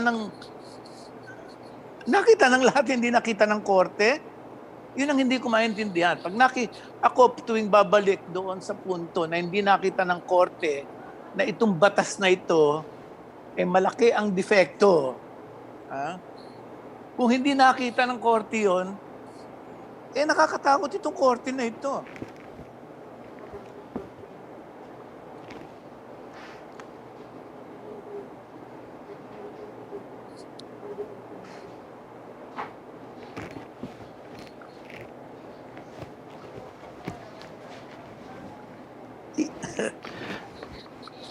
Yes, Sir Verhel, may huling tanong po diba? tayo, no? Given nga, sabi niyo nga, dapat hindi lang tingnan ng paisa-isa itong mga nangyayari. Hindi Pero ano dapat, po pwedeng gawin ng ordinaryong mamamayan sa gitna ng lahat ng ito? Kasi sa Supreme Court, nangyayari na yung oral arguments at tayo ay nanonood at tayo ay saksi sa pag-unfold nitong iba't ibang mga punto de vista. But what can ordinary citizens do at this time? Ang dapat ipaliwanag hindi dapat iyan ang magpaliwanag.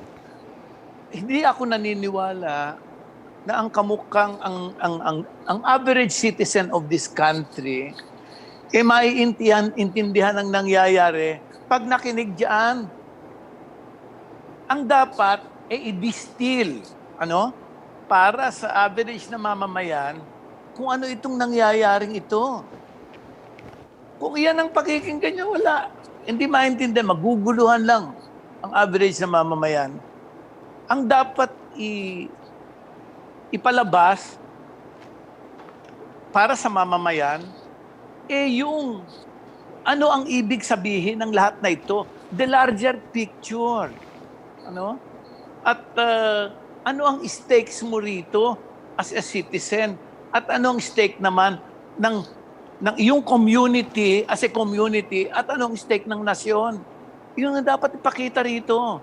Hindi yung kung ano-anong all those sa akin, these are minutiae of of actual life.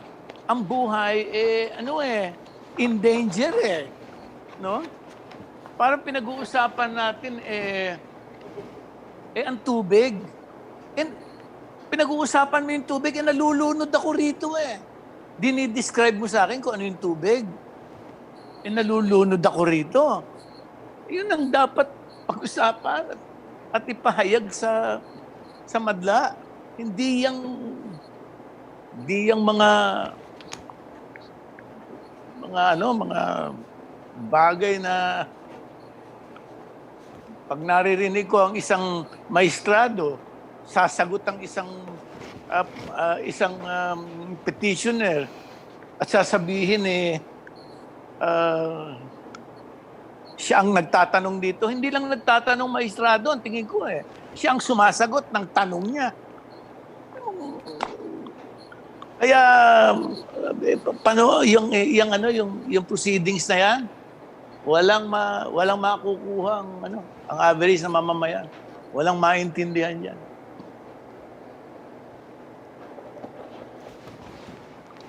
Maraming salamat po sa inyo, Sir Vergel Santos, mula po sa Movement Against Tyranny. Mabuhay po kayo, sir. Salamat din. And balik po tayo dito sa ating live program sa AlterMidya para po sa oral arguments ng Supreme Court. Mamaya rin po babalik tayo sa nagaganap na update doon mismo sa Supreme Court. Pero gusto ko itanong kay Attorney Cathy yung binanggit ni Sir Vergel kanina. Sabi niya, for ordinary people, dapat mas maintindihan itong nangyayaring context na ito. Kasi kung medyo oo nga naman, while it's educational at one point, pero sa isang banda parang dapat mas maintindihan na ngayon na ano bang epekto nito sa bawat individual, sa komunidad, ano bang mga at stake, ano bang mga nakataya sa usaping ito.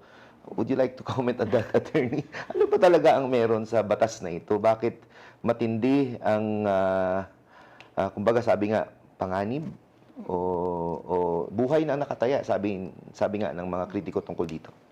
Well, what is at stake here is ang ating batayang karapatang pantao. Right? Yung batayang karapatang pantao natin na magpahayag, itong mga batayang karapatan natin na to, hindi naman ito inihain sa atin na silver platter, di ba? Pinaglaban yan ng mga nauna sa atin para ma-enjoy natin ito sa ngayon. So I think yun yung mga pinagpatayan yan ng mga nauna sa atin. At responsibility natin na i-ensure na yung susunod sa ating generation ay merong ma-enjoy din nila kung ano yung ini-enjoy natin sa kasalukuyan. So yun, yung mga batayang karapatang pantao natin, yung buhay natin, yung liberty natin, as I said, ikaw ba naman, ikulong ka ng 24 days without charges, di ba? And you can decry na, sandali, parang na-violate ang karapatang pantao ko dito. Because under the said law, it's already legal. So yun, yung buhay, kalayaan, at kinabukasan ang nakataya dito. At nararapat lamang na maging involved tayong lahat dito because yun nga, tulad ng sinabi ko rin kanina, any person ang sinasabi din sa batas. Any person nandito man sa Pilipinas o wala ay pwedeng makasuhan at pwedeng makasuhan under this new law. Hindi lang po ito para sa mga kritiko, sa mga dissenters, sa mga gusto lang magsalita, lalo na mga kabataan, attorney. They're everywhere in social media. Exactly. At karamihan sa ating mga kabataan ay very vocal about their opinion, about their perspectives. So pwedeng yun ay pwedeng maging saklaw ng batas na ito. Exactly. Pwedeng maging saklaw yan. Printed, online. Pwedeng maging yan. Because yun nga, tandaan natin, overbroad and vague yung definition nung sinasabing krimen na pinipinalize under this new law. So, alright. Mamaya po, makakasama rin po natin ang mula naman sa sektor ng mga magsasaka, para po sa kanilang opinyon, para rin alamin kung ano ba ang nangyayari, ano bang epekto ng batas na ito, at ano ang tindig nila sa usapin ng anti-terror law na ipinapatupad ng ating gobyerno sa ngayon.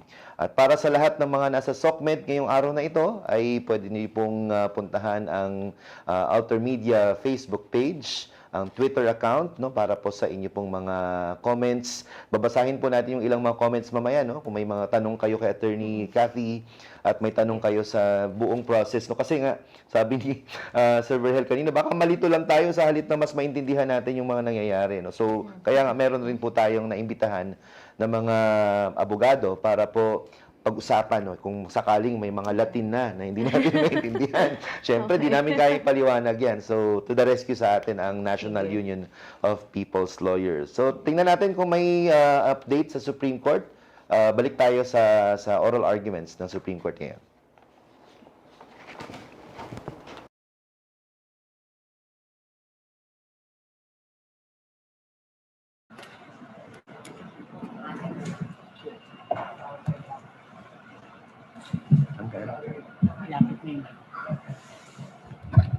Thank you.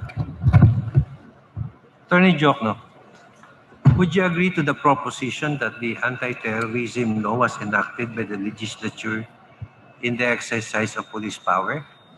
Yes, Your Honor. Absolutely, right? When Congress decided to legislate the new anti-terrorism law, is it not the fact that the situation has changed from the previous events consisting of terrorist acts? That is the justification for the new law, Your Honor. Is there a universal definition for the crime of terrorism? There is none. The member states of the United Nations have not been able to agree on one, Your Honor. What could be the reason why there can be no uniform or standard definition of terrorism? Well, I think Your Honor, please, it is a question of how to identify the essential elements that would comprise the crime. What there is agreement on is that there must be a criminal act or a predicate crime. And is it not because terrorism continuously evolved as a crime? Well, while terrorism years ago may be consisting of an actual armed conflict, right? It may have, yes, Your Honor. But over the years, terrorism may come in the form of cyber attack. Yes, Your Honor. So in other words, the situation is that terrorism cannot be strictly defined in a specific way. Technically, what we have now is a description of acts, correct? That would constitute terrorism. Is that not the case? Yes, Your Honor. Okay. Now, you said, if I heard you correctly last oral argument, is that the present law on terrorism is void for vagueness, correct? That is one of our arguments. Okay. Our main argument is that it regulates speech, therefore the strict scrutiny test should be applied, and it fails the strict scrutiny test. It's in your plastering of, in your manifestation. Yes, anyway, Your Honor. And that you consider the old Human Security Act as sufficient for purposes of penalizing terrorism. Is that correct? We did not make any such allegation in our petition, if Your Honor. But I heard you said that, the old law, Human Security Act, is better because it enumerates the specific, what you might call it, predicate offenses. Is that not correct? You said that. Yes, Your Honor, that the old law, the Human Security Act, is more consistent with the international requirements for terrorism because it requires a criminal act or a predicate crime. Thank you. In your opening statement at page 2, it says that the ATA offers a smorgasbord of acts, intents, and purposes.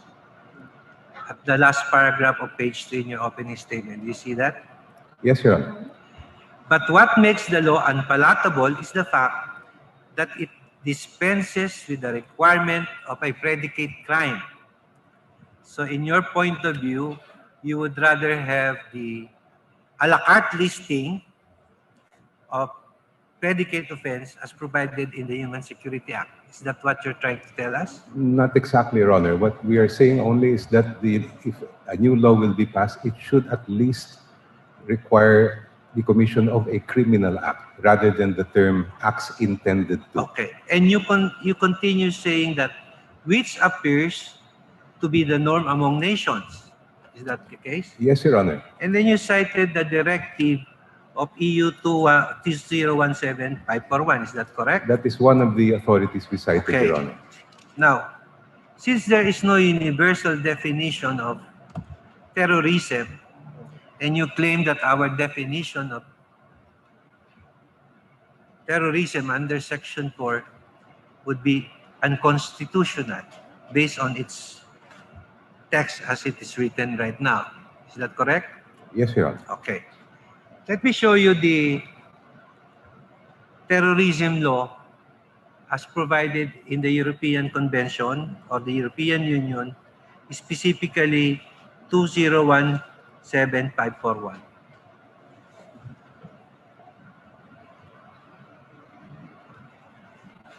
Okay. Can you take a look at the terrorism in the European Union based on this Directive 2017-541? Yes, Your Honor. You've seen that, right? Yes, Your Honor. Now, the text mentions also nature and purpose. Is that correct? Yes, Your Honor. Okay. In fact, when you read the provisions of the European Union definition of terrorism,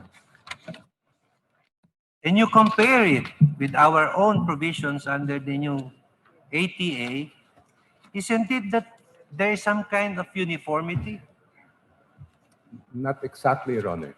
Yeah, not exactly, but major provisions are the same. I think one major difference, if I may, Your Honor, is the fact that our law does not require the commission of criminal acts or a predicate crime. Yeah, but if you look at the statement of the provisions in Article 3, it says member states shall take the necessary measures to ensure that the following intentional acts, as defined as offenses under national law, which given their natural context, may seriously damage a country or international organization, are defined as terrorist offenses. And you look at the enumeration, starting with paragraph 2A and down up to the last paragraphs. Isn't that the same provisions in our present terrorism law? I'm sorry, Your Honor, I cannot agree because the EU directive refers to intentional acts and then specifies them or enumerates them by referring to actual actions that attacks on a person's life, attacks on physical integrity, which are all criminal acts, Your Honor, please. But exactly, you look at our, can you please post section 4 of the anti-terrorism law as it is presently written?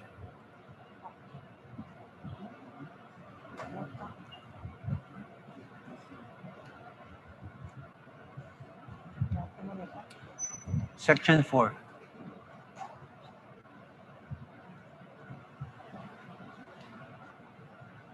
There you go. Engage in acts intended. Yes, Your Honor. Engage in acts intended.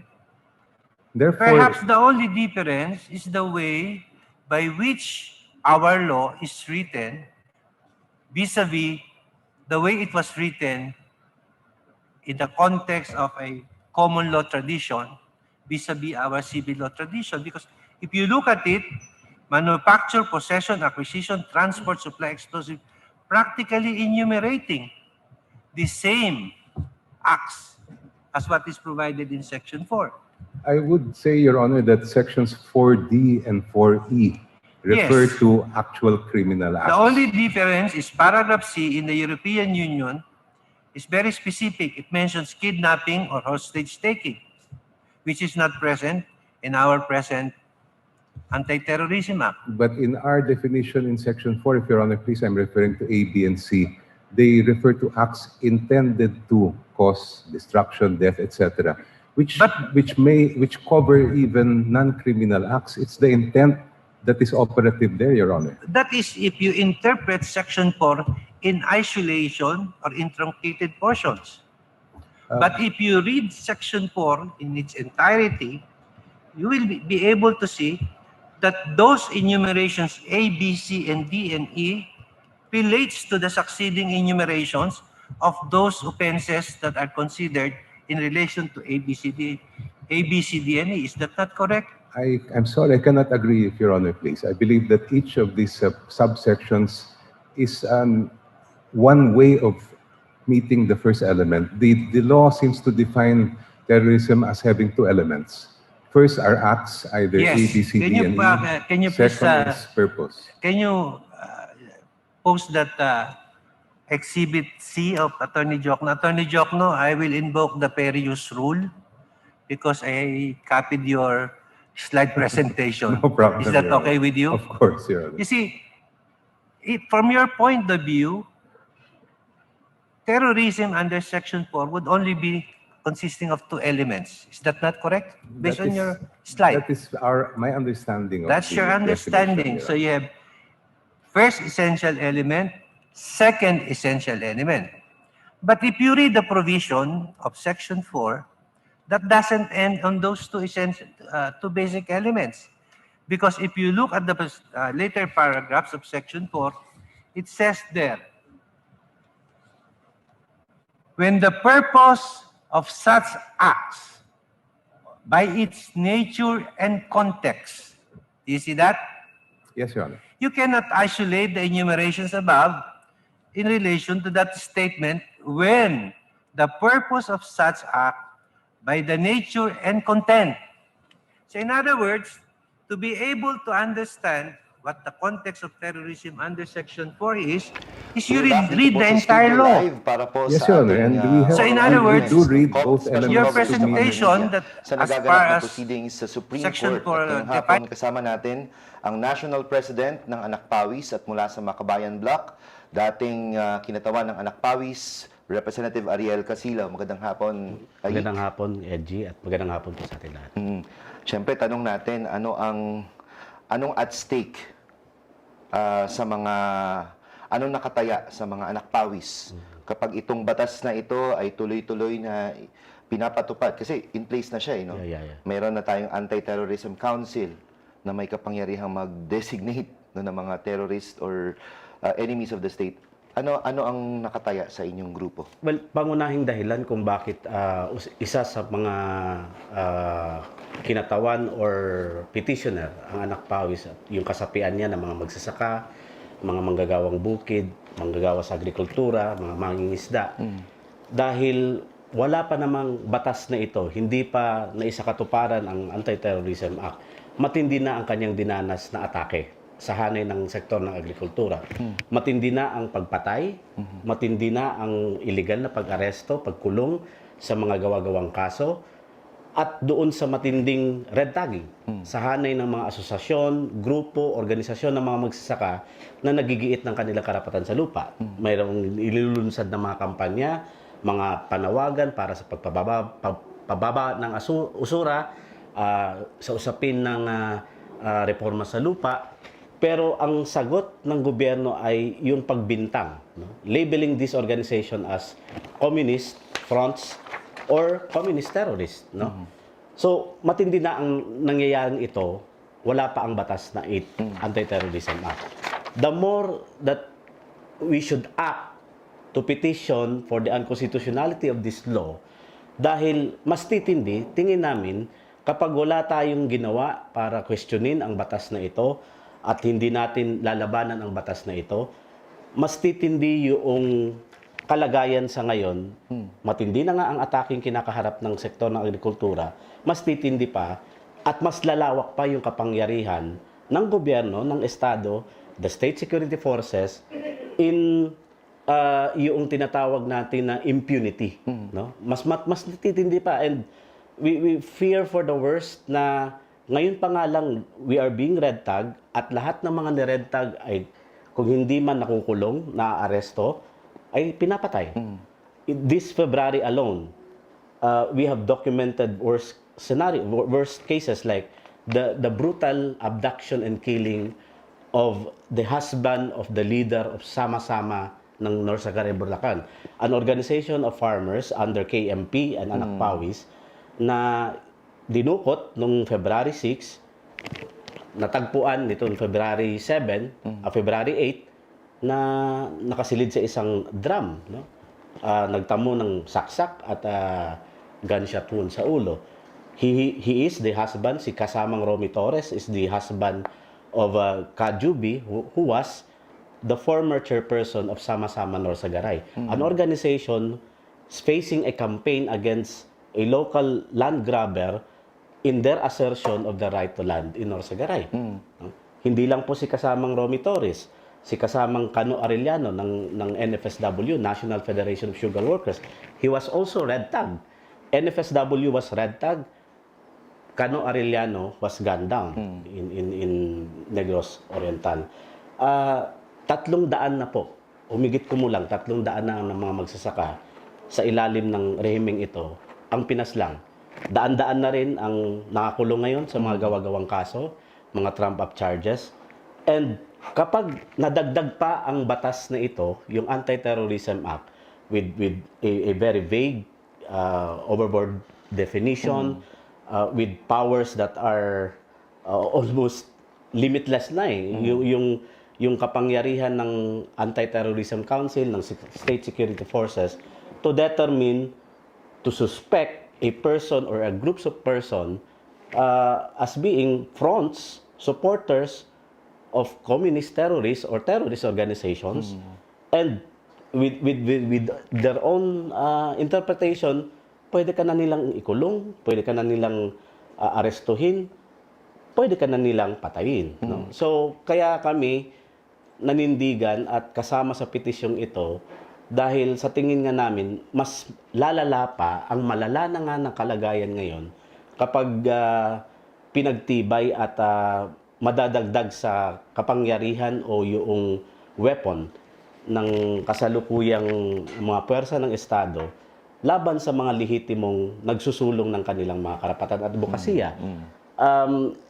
Pero categorically, pwede ba nating sabihin na itong mga cases, no, 300 cases of peasants being killed and kinakasuhan, do this fall under the anti-terrorism law? Or kung wala pa man yung yung dating Human Security Act? Yes. Legally, hindi nila ginamit eh. Because basically, these are cases are hindi ginamit yung Human Security Act. But what is common edge is one, all, if not all, 99%, if not all of these victims were red tag. Second, all these victims are affiliated with the organizations, with peasant organizations, farmers association, who had been red tag. Na-red tag yung grupo nila, yung asosasyon nila. Third, these are groups of individuals, mga organisasyon ito na may advokasya, may pinaglalaban. Ang pinaka-common dyan sa usapin ng lupa, land disputes, pending cases in the Department of Agrarian Reform, these are agrarian reform beneficiaries, these are fisher folks, these are urban poor, may mga advocacies with regards to the right to yung karapatan sa paninirahan, etc. So, etong mga commonalities na ito ay nakikriminalize even before the Anti-Terrorism Act. Worst, under the various provisions of Anti-Terrorism Act, these forms, these advocacies they wanted to criminalize this officially and legally. Ginagawa na nila before eh, nare-red tag ka na nila. Si Parlade na, kahit sino-sino na lang ang sasabihin niyang from famous artists like Angel Locsin, model, ngayon yung Philippine Daily Inquirer. He's doing that prior to ATC, of ATA, he's doing during the implementation of Anti-Terrorism Act. So, what prevents him from doing further harm if in case, sabihin na natin, the anti-terrorism law or anti-terrorism act will be affirmed constitutional. No? So, again, sinabi ko nga kanina, mukhang mas titindi at madadagdagan yung mapanupil na nga, repressive na nga nakapangyarihan ng Estado sa ngayon, and with the Anti-Terrorism Act, mas madadagdagan yung weapon o kapangyarihan at yung kasangkapan nila na sa panunupil pa, no? And again, anti-terrorism law ngayon, they really wanted to criminalize legitimate advocacies and dissent. Sa punto de vista nga namin, kung ngayon ay hindi ma-strike down or magiging unconstitutional ang Anti-Terrorism Act, yung actions ng mga magsasaka in asserting their right to till the land, kung may mga disputes yan, can be interpreted as acts to fall under terrorist acts, no? Or as acts to fall under inciting to commit terrorism, no? So they can do that under the a wide blanket ng definition ng acts of terrorism inciting to commit terrorism. Sa organization ng Anak Pawis, may mga karanasan ba kayo na sa mga members na nagre-report na ito nga ay ginagamit na itong batas na ito sa communities, sa kanilang mga bungkalan, sa sakahan? May mga ulat na ba sa inyong national Totoo yan, office? Edge, no? Since June, when Congress approved Anti-Terrorism Act at saka yung July 15 na talagang naano na siya, no? Parang yung effectivity niya is dumaan na doon sa requirement ng publication, etc. Yung mga chapters natin, for example, yung KMP chapters natin sa San Jose del Monte, Bulacan, sa Norsagaray, yung Pamalakaya chapters natin sa Cavite, yung Amihan chapters natin sa Montalban, Rizal, yung mga nag-ooperate ng mga different army battalions doon sa mga communities na yan, sa mga rural communities na yan, mayroon silang common na sinasabi, pumasa na ang anti-terrorism law, yung KMP, terorista yan, umalis na kayo dyan. Second, that was addressed to members, no? Nagpapulong-pulong sila, may mga pulong bayan sila na ginagawa, pa-assembleya sa mga barangay. Through the cooperation of barangay councils, the local government units, nagpapatawag sila ng public consultation. Dalawa yan, anti-drugs at saka yung anti-terrorism drive nila. Doon sa mga anti-terrorism drive, nilalagay nila sa mga PowerPoint, these are the communist terrorists, CPP, NPA, NDF. These are the communist terrorist fronts. Pero ang nakalagay doon, mga legal organizations. These are peasant organizations. Tapos these are personalities, sila Joma, Jose Maria Sison, etc.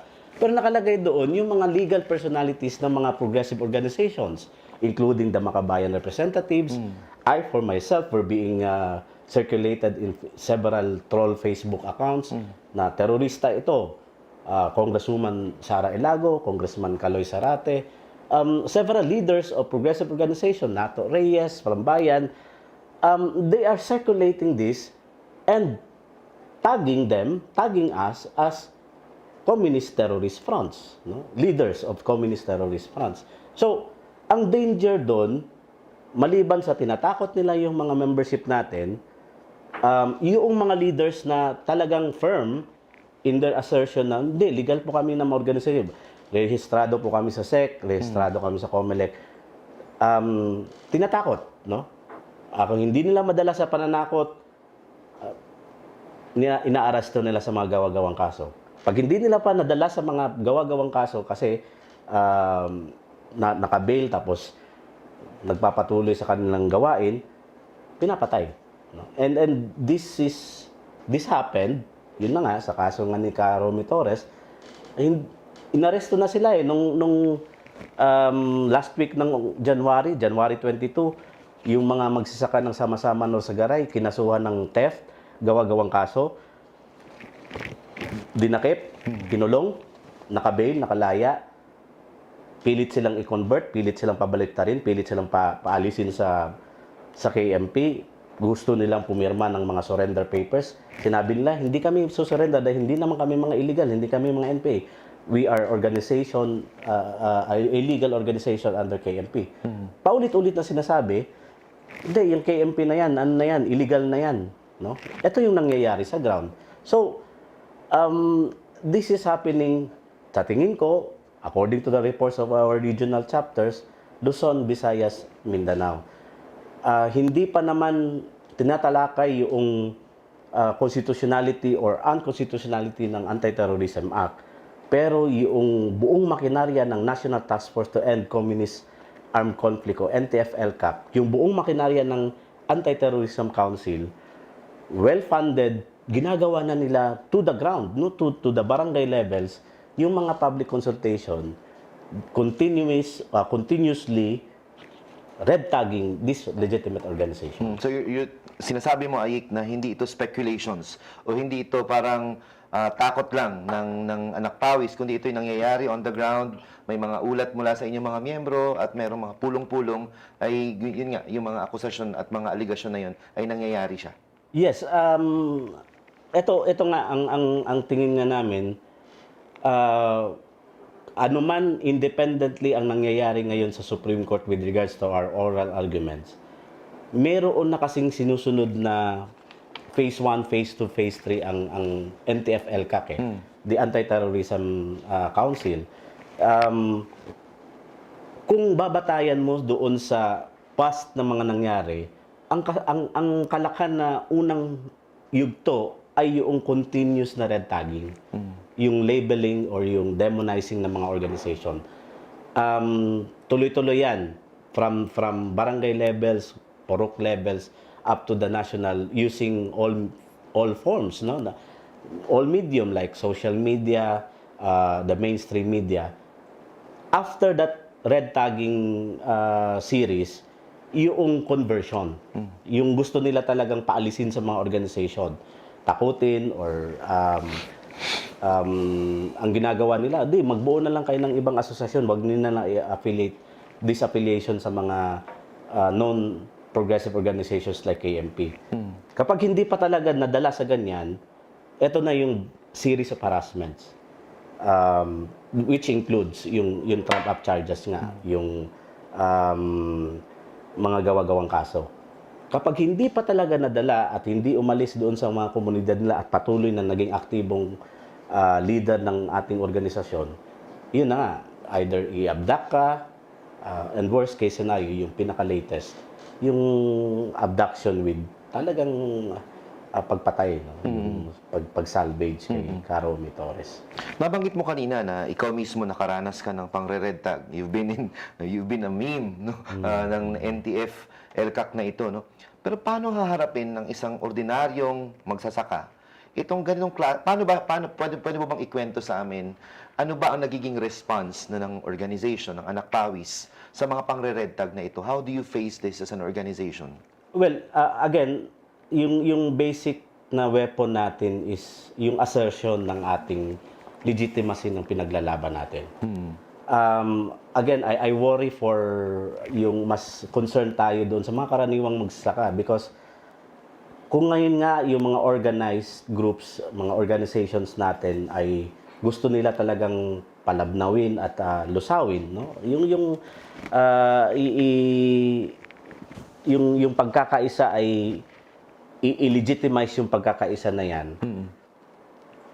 Yung mga nangyayari ngayon sa usapin ng mga problema sa lupa, yung kawalan ng lupa, ito yung mas titindi eh. Kasi kung karapatan mo sa paggigiit sa lupa, yung the mere right for you to call for a genuine agrarian reform, manawagan ka para sa tunay na reforma sa lupa, ay ginagawang criminal, no? Acts of terrorism, criminalizing these acts. Matatakot talaga ang mga magsasaka na bahala na, barat yung presyo ng aming produkto, walang lupa, kesa makulong. Ganon yung gusto nilang mangyari, takutin at manahimik. Magsawalang kibuka sa malala at matagal ng problema ng kawalan ng lupa, yung pagsasamantala ng mga malalaking Panginoong may lupa sa mga magsasaka natin. So, again, if I may quote, yung hindi ko talaga makalimutan na sinabi ni Esperon upon the approval of the Senate on the Anti-Terrorism Act. kung wala kayong, dapat wala kayong ikatakot kung kayo ay mananahimik na lang. Kung tahimik kayo, hindi nyo dapat katakutan ang anti-terrorism. Kung wala ka naman daw ginagawang masama. Kung wala ka naman daw wala kang dapat ginagawa. katakutan. Manahimik ka lang, wala ka dapat katakutan. They wanted us to be silent. No? So, they wanted people, the Filipino people, ang mga mamamayang Pilipino, na wag nang magreklamo sa mataas na presyo ng mga bilihin, sa mababang sahod, sa kawalan ng lupa, sa At korupsyon itong ng mismong gobyerno, sa kapalpakan ng gobyerno sa response ng pandemya. Ito yung gusto nilang mangyari. Dahil kapag nag-ingay ka, pinuna mo yung kapalpakan ng gobyerno, nanawagan ka para sa nakabubuhay at dagdag na sahod, nanawagan ka para sa pagproteksyon ng iyong karapatan sa pagbubuo ng mga unyon, nanawagan ka para sa tunay na reforma sa lupa, pwede nilang gamitin ang anti-terrorism law to criminalize these legitimate advocacies and campaigns. Napakamakapangyarihan itong Anti-Terror Council, no?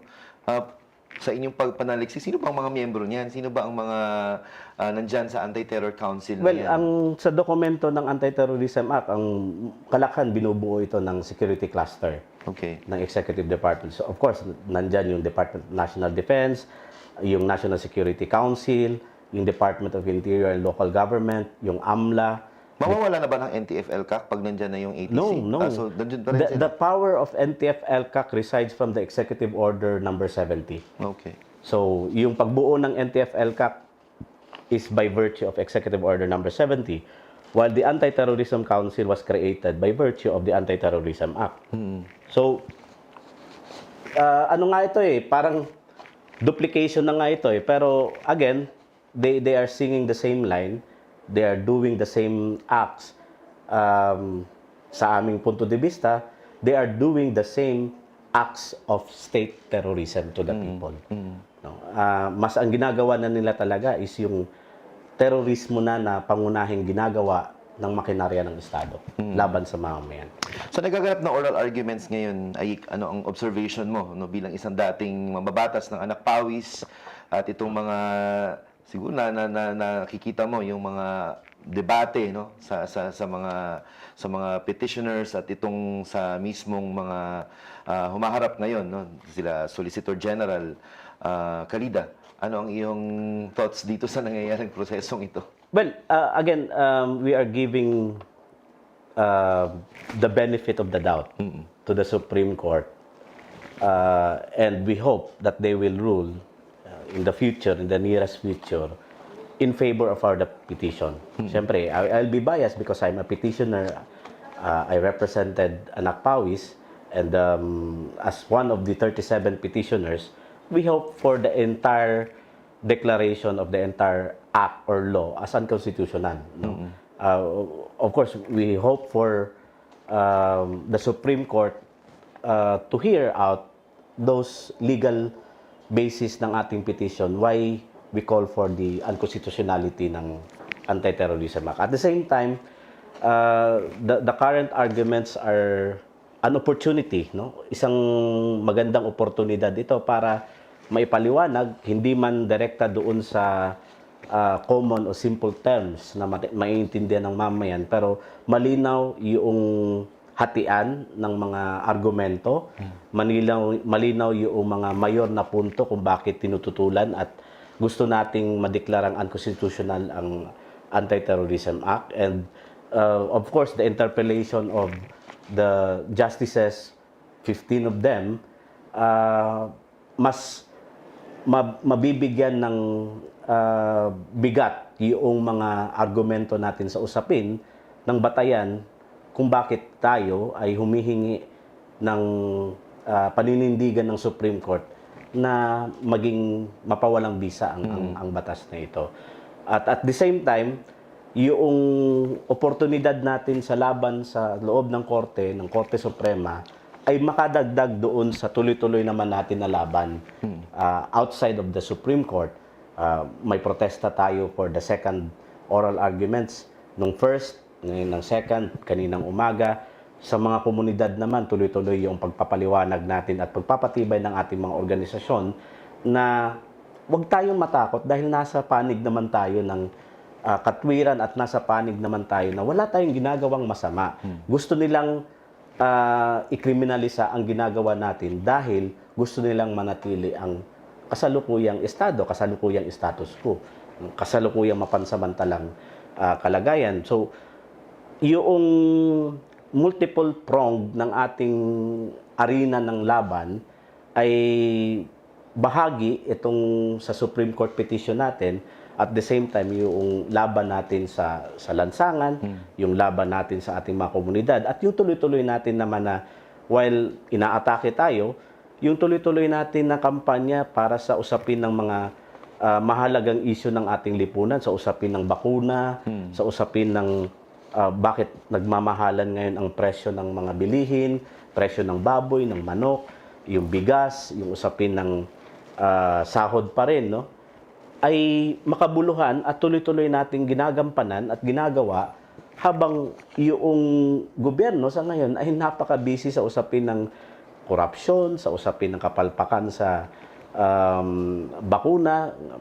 Yung nga, gusto nila kalimutan agad yung nauna na palang nabakunahan ang mga PSG, yung pagpasok ng mga illegal na mga bakuna na mula sa isang korporasyon, at yung pagpabor ng gobyerno sa mahal na bakuna imbis na sa murang halaga nito. So maraming makatwiran na laban na nais nating ituloy-tuloy at mailantad na talagang gagawing kasangkapan yung weapon, ang Anti-Terrorism Act na ito, para pigilan ang mamayan sa tuloy-tuloy na paglaban sa mga lehitimong isyong binanggit ko. Do you see any forms of positive action kung sakaling worst scenario, they will designate an Akpawis as a terrorist organization? What scenarios do you see kung ganun mangyari? Actually, ito na nga itong parang intention nila in the last quarter of 2020. Yung matinding kampanya talaga nila na i-demonize, i-red tag yung makabayan to the point na nagkaroon ng Senate inquiry. Actually, their objective was not to present proof, solid proof with regards to the connection ng makabayan sa CPP-NPA. Hindi nila magawa kasi wala naman talaga silang solidong ebidensya maliban doon sa mga coach ng mga witnesses, maliban doon sa mga sinasabing bumaliktad na keso ganito siya dati, keso ganito siya. Pero those were all accusation. It will never stand in court, no? Pero the mere fact na the basis of Anti-Terrorism Council to proscribe or to designate does not require a solid proof or an evidence beyond reasonable doubt, because they are not a court. Hindi nila kailangan ng solidong ebidensya beyond reasonable doubt to prescribe an organization or to designate an organization. They just deliberate. Sabihin lang nila, no, we deliberated, we debated in the Anti-Terrorism Council, and we concluded, we decided to designate these groups or organization or individuals as terrorists or supporters of terrorists, financing terrorists. So, kapag nangyari yon, ang isang automatic effect nun is probably we will be disqualified from joining for the 2022 national election. At malapit na yun. Presidential election. That is few months away from the deadline of the filing of candidacy. Second, the Anti-Terrorism Council decision to proscribe an organization can be an attachment to the court, no? Pwede lang sabihin, hindi, pwede naman kayo tumakbo sa Korte Suprema. Pero once nga tumakbo ka sa Korte Suprema, once you are already proscribed or designated, the ill effects nun will be permanent until and unless the Supreme Court rules otherwise. Kapag hindi nangyari yon, you will be subjected for arrest, detention, you will be disqualified from joining the election, your organization being designated or proscribed, your so-called accounts, financial accounts will be frozen. worst, yun nga, your right to liberty, yung karapatan mo, yung mga basic rights mo will be very limited. Kasi pwede ka ma-aresto, pwede ka ma-detain, at pwede ka ma-justify nila na you resisted arrest. Nanlaban ka, patay ka. No? So, until and unless the court rules otherwise, very constricted ka. They achieved the objective na lessen yung mga maiingay sa Kongreso. Wala nang makabayan, wala nang anak pawis. At the same time, yung mga the usual personalities na maiingay sa pagpaliwanag sa mga issue ng mamamayan. Alright, magpapatuloy po tayo, pero bago yan ay nais po nating imbitahan lahat na mag-comment sa ating live stream. No? Tayo po ay live sa ating Facebook page sa AlterMidya, at pwede rin po kayo magpadala ng inyong mga tanong o inyong mga comments sa ating Twitter, no? Twitter/AlterMidya. At mamaya po ibabalikan natin ang nangyayari sa Supreme Court para po sa pagpapatuloy ng oral arguments. No? But before that, siguro mahingi natin ng maikling mensahe si Ayik, no? Tungkol nga dito sa buong process na ito. Ano ang pwedeng participation ng ordinaryong mamamayan? Tulad ng tinanong ko kanina kay Sir Vergel, no? Ano ang pwedeng gawin natin sa ngayon na nag-unfold naman sa Supreme Court, nangyayari na itong buong proceeding. But at the moment, ano ang pinaka-important thing na gawin natin?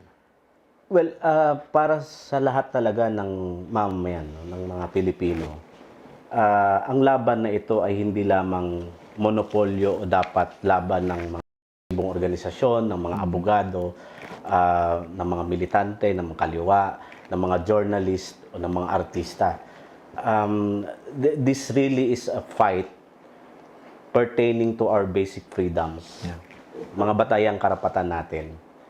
Pangalawa, hindi man natin sa mga simpleng mamamayan, wala akong pakialam dyan dahil hindi naman ako petitioner. Hindi ka makialam ngayon, pero ang saklaw ng batas na ito ay saklaw ka. No? Hindi ka man maingay sa usapin ng mga issue ng usapin ng lupa, problema sa lupa, problema sa sahod, kainutilan ng gobyerno sa pandemya, yung kagustuhan ng mamamayan para sa pangmasa at libreng vaksinasyon. Lahat ng yan ay pwedeng gamitin at ang batas na ito ay maging kasangkapan para pigilan ka na magsalita sa usapin na yun. Pag dumating ng panahon na yun at hindi tayo nakialam ngayon, yun na nga, sabi nga nila, nasa huli ang pagsisisi. Kaya ito ay hindi lamang laban ng mga espesipikong organisasyon. Ito ay laban para sa batayang usapin ng ating pagigiit ng karapatan, usapin ng demokrasya, usapin ng paglaban natin o pagtutol at ayaw nating mangyari na ang dating karanasan na natin sa usapin ng martial law at diktadurya ay mangyayari sa usapin ngayon na nasa balangkas at saklaw at nasa cover ng cloak ng anti-terrorism law. At yun nga, hindi tayo kikilos ngayon ang maapektuhan, hindi lang tayo ngayon sa ngayong panahon, kundi yung mga henerasyon sa darating na mga panahon. May mga activities man na gustong i-promote ang anak pawis o ang mga peasant groups natin sa ating mga tagapakinig ngayon? Talagang sa ngayon, ang gusto nating pangunahing tuloy-tuloy ang laban sa usapin ng presyo, no? Yung paglantad sa matinding presyo ng mahal na presyo ng mga bilihin, no? Yung usapin ng bigas, no? Dahil magdadalawang taon na ang rice liberalization law ngayong February 15. Pangalawa, yung pagtutol natin sa tuloy-tuloy na kapalpakan ng gobyerno sa usapin ng importasyon ng mga produktong agrikultural. Imbis na tulungan ang ating mga lokal na magsasaka, ay pinahintulutan pa na palakihin ang yung allowable volume, no, ng pagpasok ng imported na baboy, imported na baka, imported na manok, na lalong papatay sa lokal nating industriya ng mga hog raisers and producers. Second, yan February 14 at bukas nga meron tayong activity para alahanin pa rin, no, yung pag-remember sa ika-8 na buwan ng brutal na pagpaslang sa ating chairperson ng Anak Pawis na si Carandal Etianis, February 10 tomorrow, sa kanyang doon sa Memorial Park ay maglulunsad tayo ng maiksing programa para gunitain yung kabayanihan na ginawa ni Carandal Etianis at yung pagpatuloy na panawagan para sa hustisya dahil hanggang sa ngayon 5-6 months after his brutal killing talagang wala na kaming narinig sa mga nag-imbestiga kung sino ang pumatay kay Carandi at marami pang unsolved killings yung sinabi ko sa 300 plus na mga magsasakang leader at aktibong kasapi ng iba't ibang organisasyon natin na hanggang sa ngayon ay walang katarungan. Mensahe sa mga members ng Anak Pawis na nakikinig ngayon. Again, yung sinasabi natin na makibaka, wag matakot, nasa panig tayo ng katotohanan, nasa panig tayo ng katwiran, nasa panig tayo ng katarungan. Makibaka, wag matakot, at mahalaga, mag-ingat tayo laban sa pandemya at laban sa pasismo ni Duterte. Maraming salamat sa panayam. Ariel Casilaw po ng Anak Pawis at isa sa mga petitioner ng itong laban sa anti-terror law sa Supreme Court. Balik muna tayo sa latest na mga nangyayari sa Supreme Court at mamaya po may isa pa tayong interview para po sa perspectives naman ng mga abogado, ng mga lawyers ang ating pag-uusapan. It is likely to succeed. Now let me go back to notice. According to the Boyd for the Vagueness Doctrine, notice is essential because I want to focus because that's really the reason why there's such thing as Boyd for vagueness. Why cases reaches the Supreme Court? I'm sorry, Your Honor. Why cases reaches the Supreme Court? Why do cases reach the court? Yes. Well, because the counsels in those cases are not content with the rulings below if it came from a lower court. And the mode by which a case as a general rule that reaches the Supreme Court is under Rule 45, correct? Yes, Your Honor. Purely question of law. Appeals by certiorari. And you will admit that even the text of the law is so clear, it reaches the Supreme Court under Rule 45. Is that right? There may be occasions when that is true, Your Honor. However, we submit that this case is not one of them. Yeah, but the reality and actuality is that even if the text of the law is so clear, right, and gives you proper notice on how the law should apply, still, they question what? We submit that this case is different, Your Honor, from those cases. We submit that the law in this particular case, in terms of providing fair notice to the ordinary citizen, does not satisfy that test. This is your contention that it is a must that there be predicate offenses for purposes of anti-terrorism law? Our contention is that that appears to be the norm among nations, that either a predicate crime or a criminal act is required. So this anti-terrorism law is a new development, correct? Yes, in Your Honor. response to what's happening in the world right now. Yes, Your Honor. Okay. Now, coup d'etat did not exist until after EDSA, right? Yes, Your Honor. Okay. In fact, in the beginning, those who took part in these activities were charged under rebellion, correct? That is correct, Your Honor. Okay. But Congress saw it the necessity to provide an autonomous offense of coup d'etat, right? That is correct, Your Honor. And it is now under Article 134-A of the revised penal code, right? Yes, Your Honor. Take a look at how coup d'etat is defined under 134-A. How committed? The crime of coup d'etat is a swift attack. Is that not so broad? No, Your Honor, it's still a criminal act. No, no, no. It's an attack. From Therefore, it's yeah, but when you clear. say swift attack, is that not broad? Not in my opinion, Your Honor. I would not say. If somebody uses a samurai and decapitates, is that a swift attack? Well, the words swift attack are qualified by the... Exactly. Qualified by the other elements of the offense. Is that Yes, not Your Honor. correct? So in other words, when you interpret Section 4, you should also consider the qualifiers in the provisions of the law. Yes, Your Honor, and that's our Exactly, problem. that's The what we're trying to qualifying say. provisos in Section Section 4 4 are provides certain problematic. acts and then certain purpose, but subject to certain qualifiers to be understood as falling within the provision of Section 4. Is that not correct? I believe Your Honor is referring as a qualifier to the proviso portion, the last part of Section 4. Oh. Our problem with that, Your Honor, as I mentioned earlier, is that it is based on a flawed understanding of the Constitution. That the exercise of civil and political rights, if the intent is wrong, can already be punishable. We submit, Your Honor, that the exercise of civil and political rights, so long as it is peaceful, regardless of the intent in the mind of the actor, is protected. And that is not considered by the proviso in Section 4, Your Honor. Okay, thank you, Mr. Jokno. Thank May I you, ask Your Honor. the counsel for the last, just one question, Mr. Chief Justice. Attorney Latif. Thank you, Attorney Jokno. Attorney Latif, in your petition, you are saying that the anti-terrorism law is unconstitutional because under the repealing clause, it repealed the Human Security Act. Is that correct? Particularly with respect to Section 40, 41, and Section 50. Which refers to what? Your Honor, please. What are you referring to?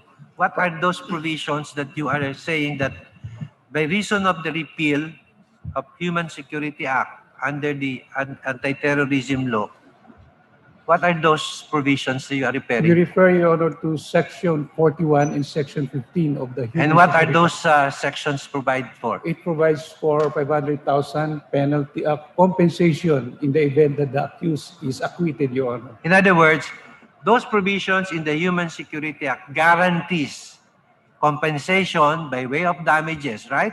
That is correct, Your Honor. Okay. Take a look at Article 35 of the Civil Code. This plus Section 35. What does it say? Independent civil actions. Can you read it, please? I cannot read it, Your Honor. Oh, sorry. It simply says, and we know this, Article 35 of the Civil Code provides that any violations committed by an officer or even a private individual in violation of guaranteed constitutional rights entitles that person or victim to damages. Will that not provision of Article 35 answer your, will not be sufficient to address your concern as far as the repeal of that provision of the Human Security Act on compensation? It will not, Your Honor, because Section 41 and Section 50 of the Human Security Act specifically provides for 500,000 compensation per day of... In other words, your disagreement is as regards the amount. Not only the amount, Your Honor, the provision per se, Your Honor, because Civil Code did not provide particular amount of award, Your Honor. Yeah, but damages are subject to proof. Is that not correct? But in this case, Your Honor, in Human Security Act, there is no proof required, Your Honor. The only proof required, Your Honor, is as long as a person... So your question is to the amount that may be recovered. Is that not correct? Yes, Your Honor. Oh, I see. So there is no issue that you can avail of Article 35 if you want to recover damages from violators under the anti-terrorism law. But only your concern is the amount which was guaranteed under the Human Security Act. Not only that, Your Honor, under Section 41 and 50, Your Honor, the only proof, Your Honor, required to a person is that he is acquitted. He's acquitted? Yes, Your Honor. But look at those provisions of Article 35. Does it mention there those who are wrongfully charged? Is it not there? Huh? Can you flash down the other parts? See? Still, Your Honor, See? The right against deprivation of property without due process of law, so on and so forth. Practically enumerating all the fundamental rights you can recover for damages. And this requires only preponderance of evidence.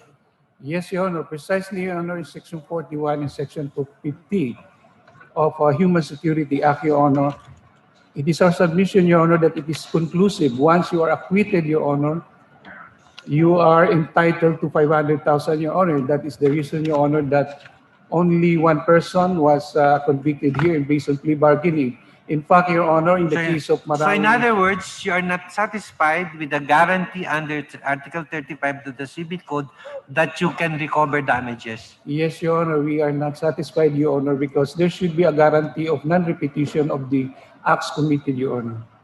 Okay, so in other words, instead of litigating under Article 35, it is your view that since Human Security Act fixed the amount, that should be the one to be followed. Is that not correct? Yes, Your Honor, because it favors, Your Honor, the victim, Your Honor, and you can only prove it with minimal amount of evidence. Okay, thank you, Mr. Attorney Latif. Thank you, Your Honor. Is Hernando, please. Just a few questions, Chief. Attorney Diokno, please.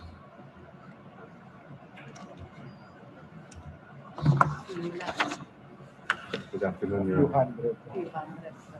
Good afternoon, Attorney Diokno. You know, last week, right after the first oral arguments, I happened to watch on YouTube Representative Lucy Torres, and where she was explaining how Congress came up with the bill that eventually became this Anti-Terror Act.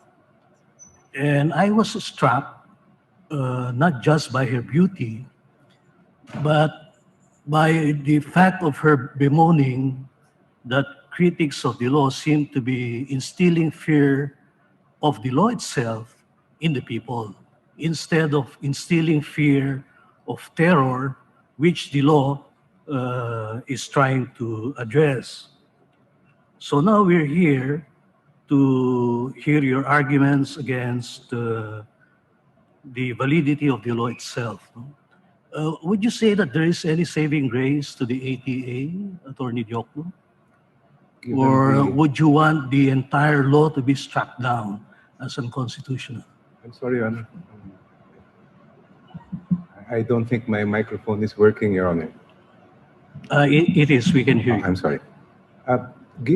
Unfortunately, Your Honor, given the way that the law defines terrorism in Section 4, we see no way that that can be saved. So it's only, what you would want is only a partial striking down of the law. Well, only Section 4? Well, Section 4 defines terrorism, and the rest of the provisions of the Anti-Terror Act implement that definition of terrorism, Your Honor. Well, there are other provisions in the law, such as proposal to commit treason, etc., etc. So you would think that striking down Section 4 itself would effectively invalidate the entire statute. That is one of our submissions, Your Honor. I see. Let's just go into some practical questions and applications of the law. If, let's say, those two ATAs who had been arrested by the police recently were to engage your services as counsel, what would you do to protect their rights under the ATA? Well, I would, of course, look at any possible attacks that could challenge the law as applied to them, Your Honor. Would you immediately question their detention under the ATA on the ground that they're being held arbitrarily by the police? If the facts were to show that they were not lawfully arrested, then I would probably do that, Your Honor. Mm-hmm. You would question their detention if, let's say, it lasts beyond 3 days, because it would be against the Constitution. That could be a possible argument I would raise. It's very hard to say unless I get to confer with my clients and determine what really happened, Your Honor. Okay. If, let's say, they're now on the 10th day of their detention, then you could possibly argue that they are being held beyond the period of detention that is allowed under the Constitution, which is 3 days. That is an open argument, Your Honor, yes. All right, but going into the 3-day period in the Constitution, I remember that when it was crafted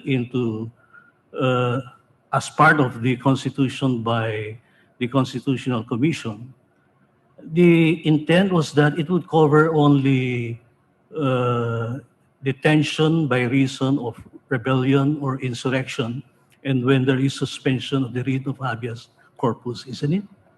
That is the literal wording of the Constitution, Your Honor. Yes.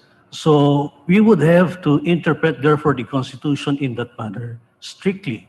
And that is to mean that, or that is to say that the 3-day period would only refer to the detention in case of rebellion or insurrection and when there is suspension of the writ of habeas corpus.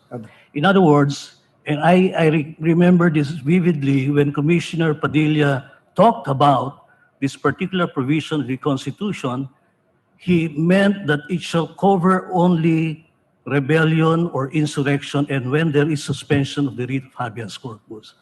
In other words, it was left to Congress to determine another period for detention with regard to other offenses. And this would already entail exercise by Congress of its policy-making process in crafting laws.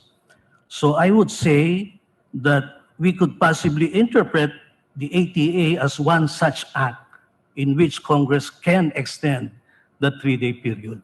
Well, that is not part of our petition, Your Honor. My understanding is that the argument goes like this, that, well, in the Constitution, we consider martial law, invasion or rebellion, suspension of the writ, as the gravest of emergencies that could ever face a country. And if for that kind of grave emergency, you can only detain a person without charges for 3 days, our submission is that that should apply across the board, even to other crimes, including terrorism. But in the deliberations of the Constitutional Commission, they expressly left out offenses under the RPC and other acts that may be defined by Congress as criminal offenses. Well, that Section 18 really does refer, Your 125 Honor, did not trivialize. It really does refer to invasion and rebellion, Your Honor. No, I mean the Constitution did not interfere with 125 in any manner, no? No, Your Honor. Yes, which is why there was that expression by Commissioner Padilla that the 3-day period in the Constitution should only be interpreted to cover rebellion, insurrection, and when there is suspension of the writ of habeas corpus. So that means to say that Congress can, in fact, come out with a statute that would lengthen the period of detention in another offense that it would define, like terrorism under the ATA. Well, the Constitution expressly makes that reference, if Your Honor please, to invasion and rebellion. It's our submission that the intent or the spirit of the Constitution was to provide that as a maximum cap.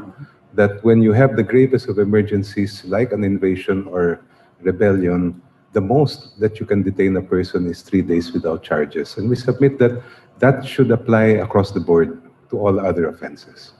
All right. The fear of terrorism is now so pervasive worldwide, no?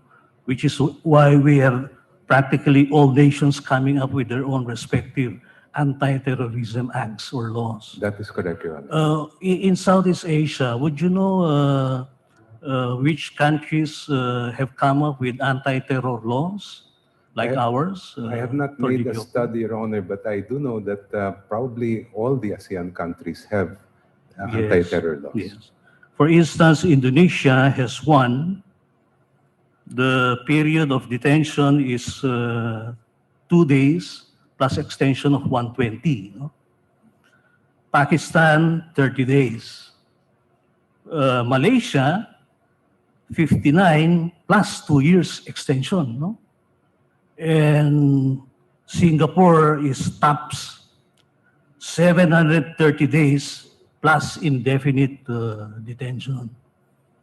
So these countries obviously recognize that terrorism is such that it has to be nipped by all costs in the ban. Well, we submit, if Your Honor please, that those laws may be valid based on the constitutions of those respective countries.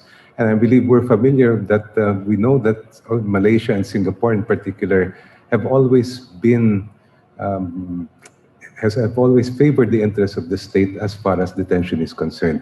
I believe Malaysia has had a preventive detention law for many, many years, and the same with Singapore.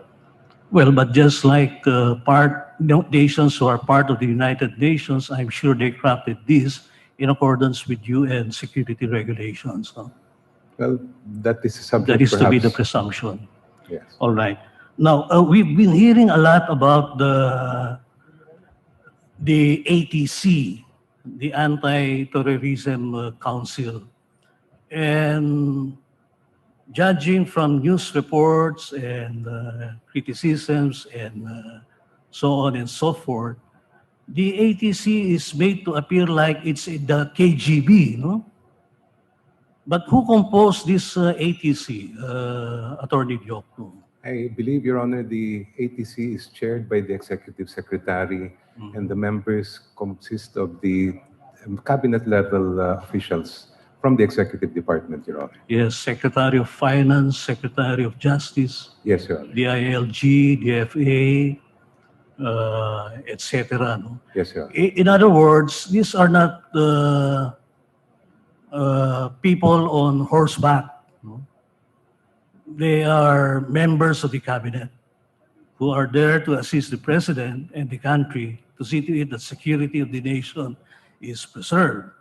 Now, when it comes to the designation by the ATC, let's say of a person as a terrorist, can the policeman immediately arrest that person by reason of that designation? From the literal wording, Your Honor, of the anti-terror law, it would appear that they can. I don't think so. Because if you would read the ATA, Attorney Diokno, that designation is only a preventive measure by the ATC preparatory to filing a freeze order with the AMLAC. It's not meant as an instrument to arrest people. I think that should be made clear to all the petitioners. So it's only a tool so that the funds of the terrorists can be frozen by the state in order to be taken into custody and not be used anymore for any act of terrorism.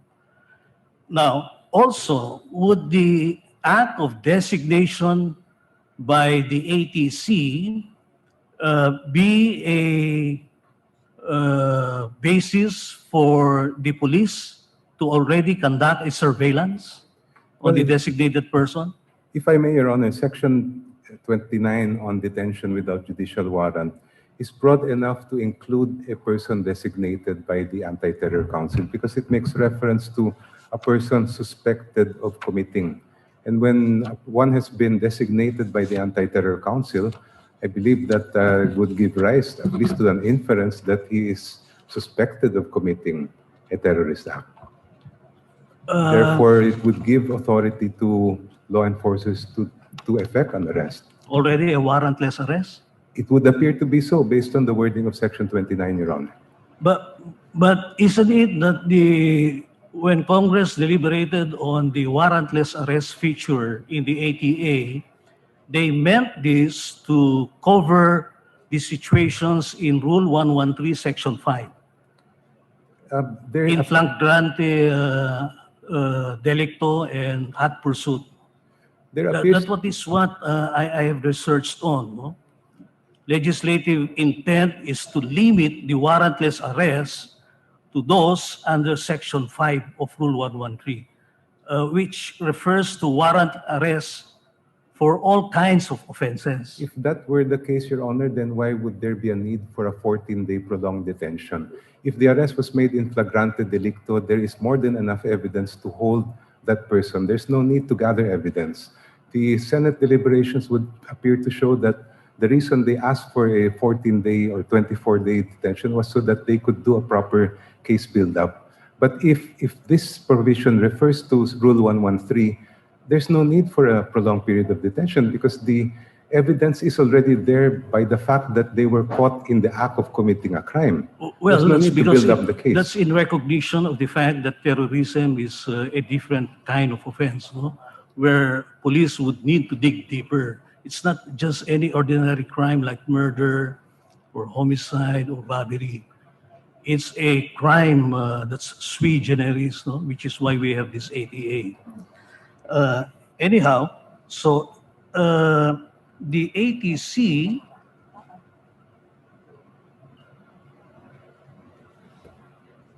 so now going back to the one of the powers of the ATC, which is to give an authority in writing to police. I've said that that does not mean that upon designation of a person as a terrorist, he can already be arrested by the police. No, because that designation is under the ATA only for the purpose of... We are back dito po sa AlterMidya Live para po sa coverage natin sa oral argument sa Supreme Court. At ngayon po ay kasama ulit natin si Attorney Cathy Panguban ng National Union of People's Lawyers para sagutin ang alegasyon ng Office of the Solicitor General. Kanina, Attorney Cathy, narinig natin opening statement. May 3 video raw na ipapalabas pero mukhang hindi yata napalabas eh. At binabanggit dito na nag-retract daw ang 2 AITA na nag-file ng petition sa Supreme Court at ang NUPL, ang kaugnayan nito, NUPL ang nagsiserve as legal counsel ng 2 AITA na to. Ang nabanggit ni Solicitor General Calida kanina ay kino-urge daw ng NUPL itong 2 AITA. Ano ngayon ang sagot? Kasi sabi mo kanina, sasagutin nyo point by point itong usaping ito. Ano ngayon ang response ng National Union of People's Lawyers sa allegation ng Office of the Solicitor General? Okay, unang-una sa lahat, walang force na ginamit, walang intimidation na ginamit ang National Union of People's Lawyers, kahit po ang aming chapter sa Central Luzon. To coerce yung mga kapatid natin na AITA para mag-file nung kanilang petition in intervention. And in fact, si Japer at saka si Junior, hindi sila marunong magbasa at magsulat. And they affix their signature on the verification and certification of non-forum shopping. They affix their thumb mark. Okay. At kung makikita natin yung documents, 2 beses yun. Pero ginawa yon after the petition, the law itself were meticulously explained and patiently explained to them by our colleague na si Attorney June Oliva, who went there to visit them for personal consultations and in close coordination with our chapter from the Central Luzon. For the record, yung NUPL Central Luzon, sila po ang counsel of record nung 2 AITA. Doon sa main case, doon sa main criminal case na hinaharap nila and dito sa petition in intervention. So lahat ng naging process na pinagdaanan nito, the whole process was done in close coordination with our Central Luzon chapter. And kasi yun yung sila yung counsel of record nila. So, yun yung nangyari.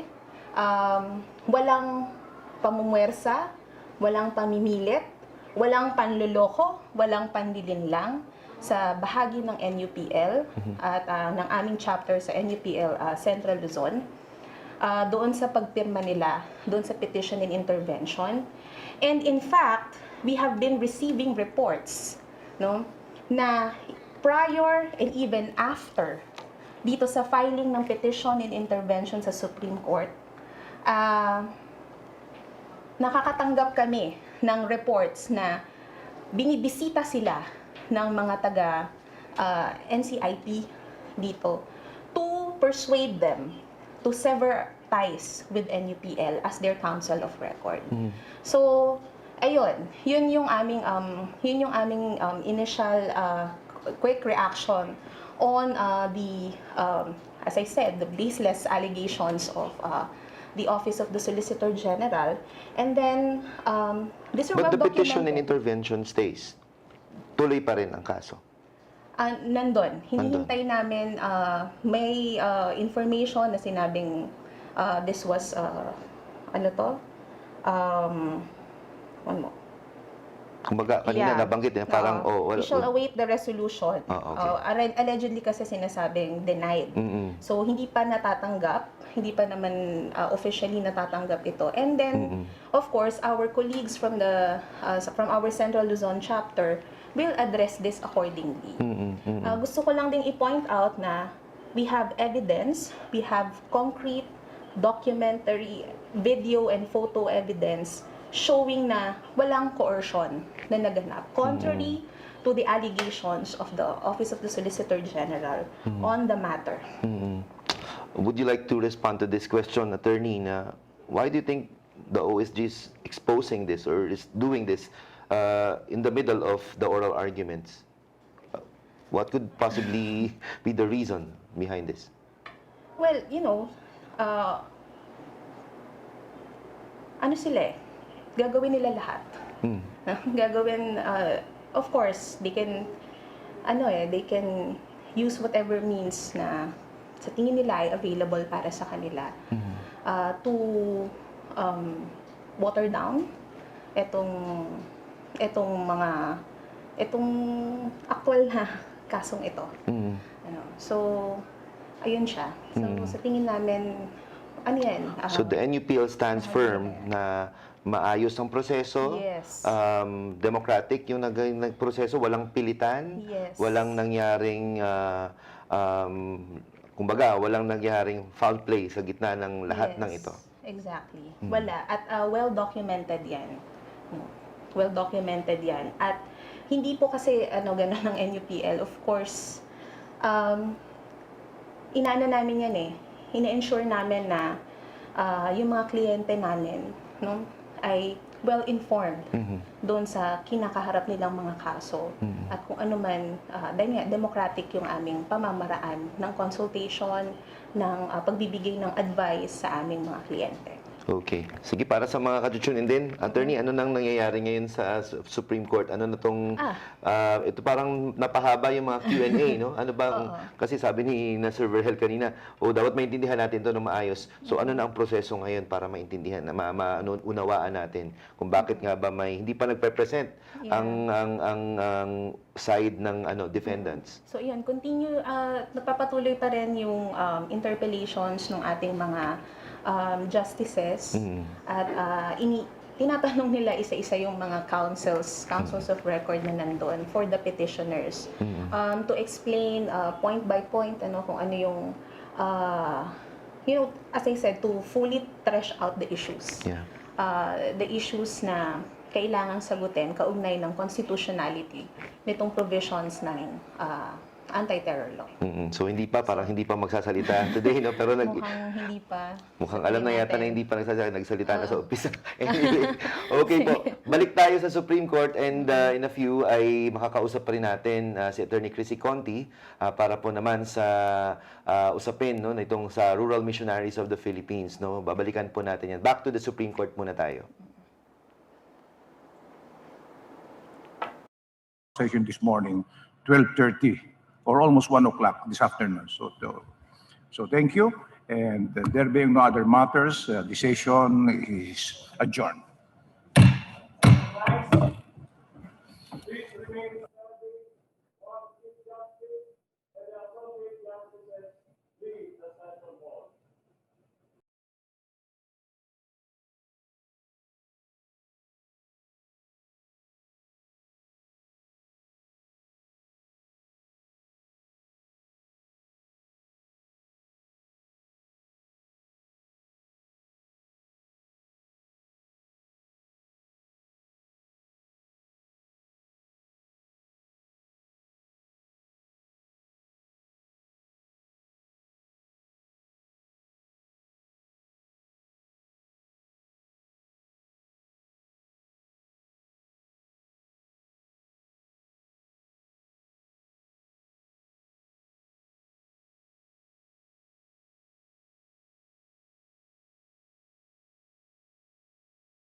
At nagbabalik po tayo dito sa live na studio, no, para po sa patuloy na coverage ng AlterMidya sa Supreme Court oral arguments, no, regarding the anti-terror law.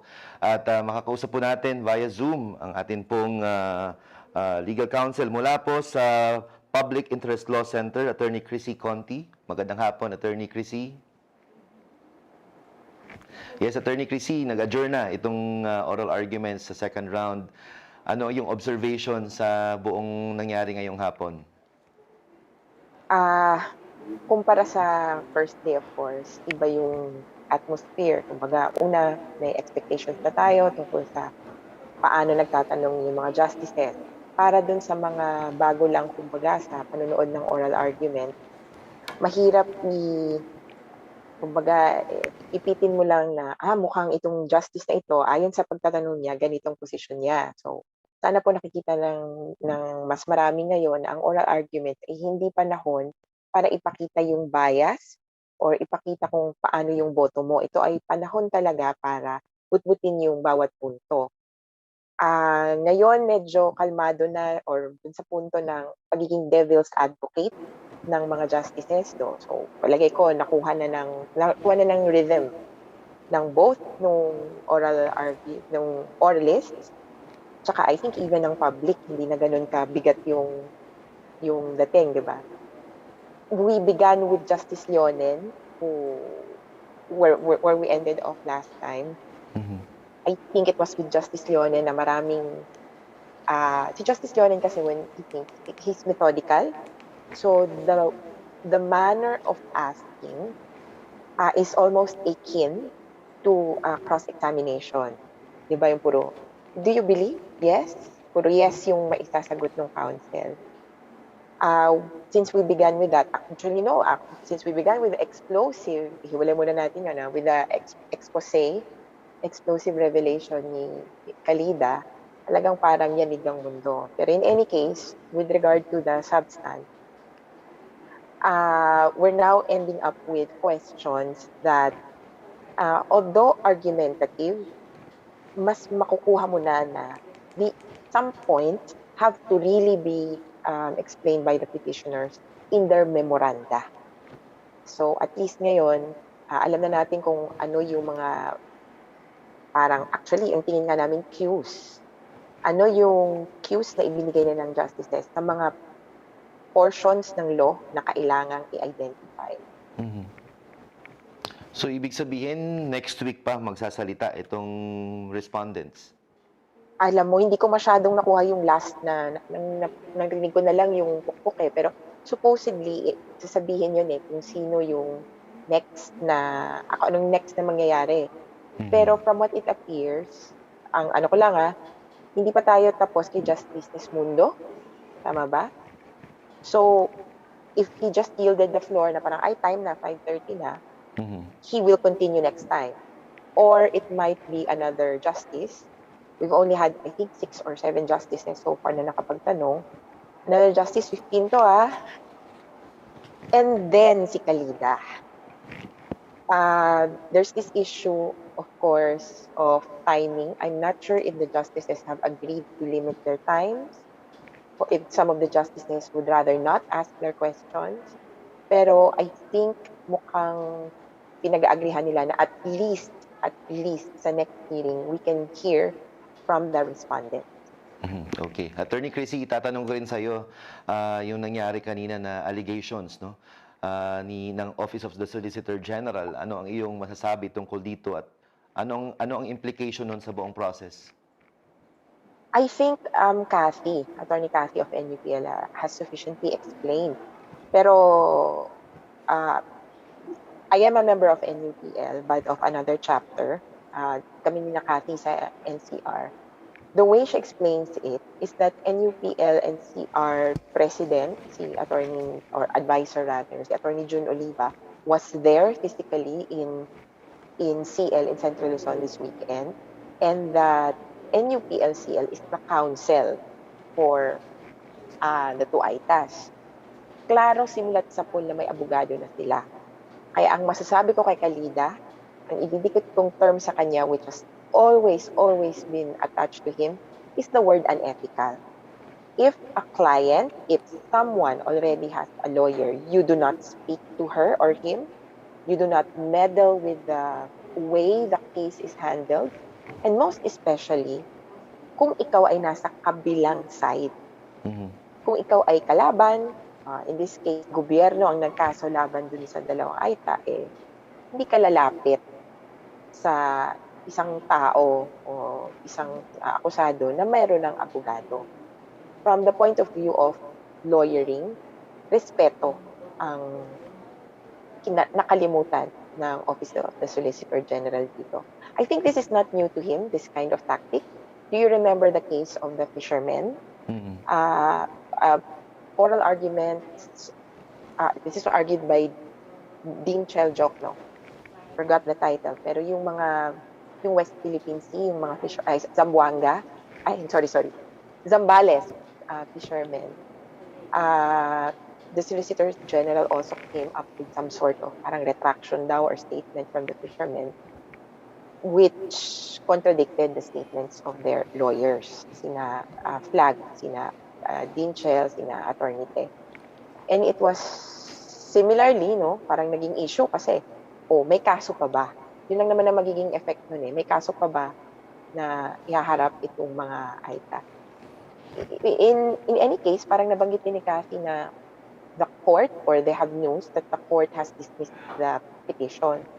So, to be technical about it, if the intervention has been dismissed, then the statement of Kalida was improper or hindi na napapanahon, which is why the justices, nung una pa lang sinabi, ano pa bang silbi nito?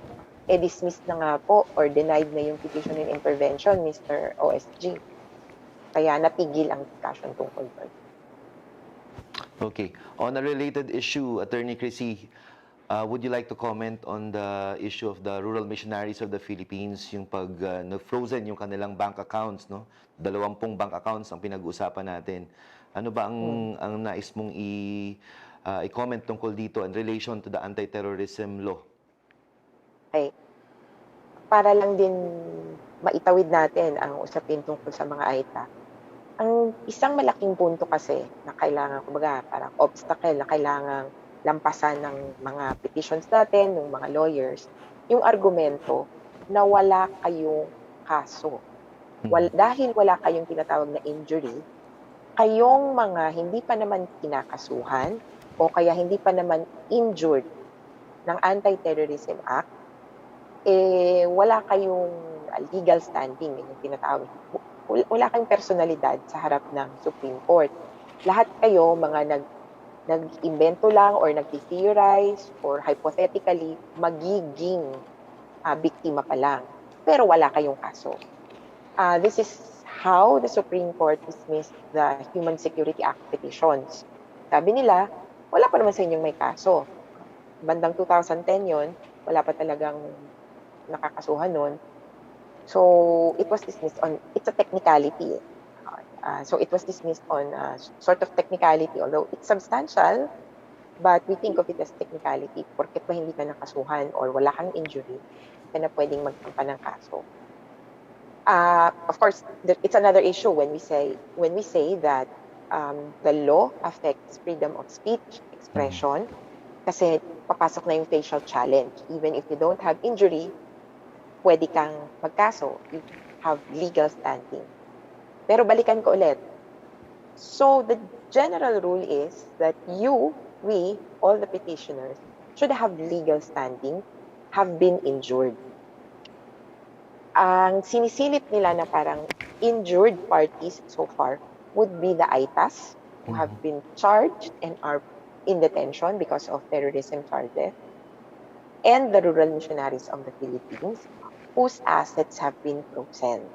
So silang, or rather yung dalawang instances na yon, ang may injury. At kumbaga, kung iniisip na ng korte, if ever ilaglag nila or i-dismiss nila yung ibang mga kaso, yung tanggalan nilang standing yung ibang petitioners, baka maiwan tong dalawang to. Kaya pwede pang magtuloy yung kaso. Ganun yung importance ng dalawang incident. Now, in the case of rural missionaries of the Philippines, I just want to clarify, okay, that the forfeiture of the freezing of their assets and the forfeiture actually came uh, because or arose from because of another law. It's the Anti-Terrorism Financing Act. It's not the Anti-Terrorism Act of 2020. In fact, that was the parang precedent or ano pa to, yung parang mother law pa. Kasi anti-terrorism financing, well, you have to define terrorism. And terrorism there is defined as defined by the Human Security Act. The terrorist financing law actually defines terrorism or acts na sinasabi niyang which could be construed as related dun sa terrorism in terrorist financing, no, sa definition, which is eerily similar to the Anti-Terrorism Act. Ang tingin nga namin, yung Terrorism Financing Act is the first legislation. Kumbaga parang the new formulation of terrorism kasi, it's in the Terrorism Financing Act. Take note that this was passed in 2012. And I think if you're familiar with the regimes tungkol dun sa terrorism, kasi in the international arena, they put you in yung parang blacklist, gray list, etc. if you do not pass these kinds of terrorism laws. So they have a minimum requirement. And in 2012, I think the regime had relied already on almost the same na principles na pinagbabatayan din ito or pinaghuhugutan nitong Anti-Terrorism Act natin of 2020. It is around the same time that the Australian laws were beefed up. Diba, kung naalala nyo, si Lacson keeps referring to, yung laws ng Australia, actually mentioned earlier din, di ba? Binanggit na naman, sa Australia, ito yung definition. It's because in the international arena, merong parang standards or requirements or terrorism legislation, kumbaga, of countries so that you will be put or classified dun sa yung blacklist, gray list, or parang white list. So anyway, sorry mahabang paliwanagan kasi ng sa RMP. Pero yung sa RMP, ang definition niya ay almost similar na sa Anti-Terrorism Act, pero hindi pa tapos yung APA nun.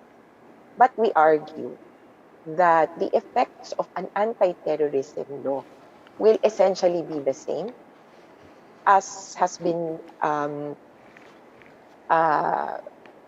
experienced by RMP. At ang tindi ng impact sa kanila. At ang tindi nung framework of yung tinatawag tayo na ex parte. Okay? Yung framework of ex parte proceedings or procedure, it's embedded clearly in the Anti-Terrorism Act, di ba? Sa surveillance, sa freezing of assets. You will never know. Di ba yun yung lagi nating pinupunto sa Anti-Terrorism Act? You never know kung ikaw ay suspected na ba.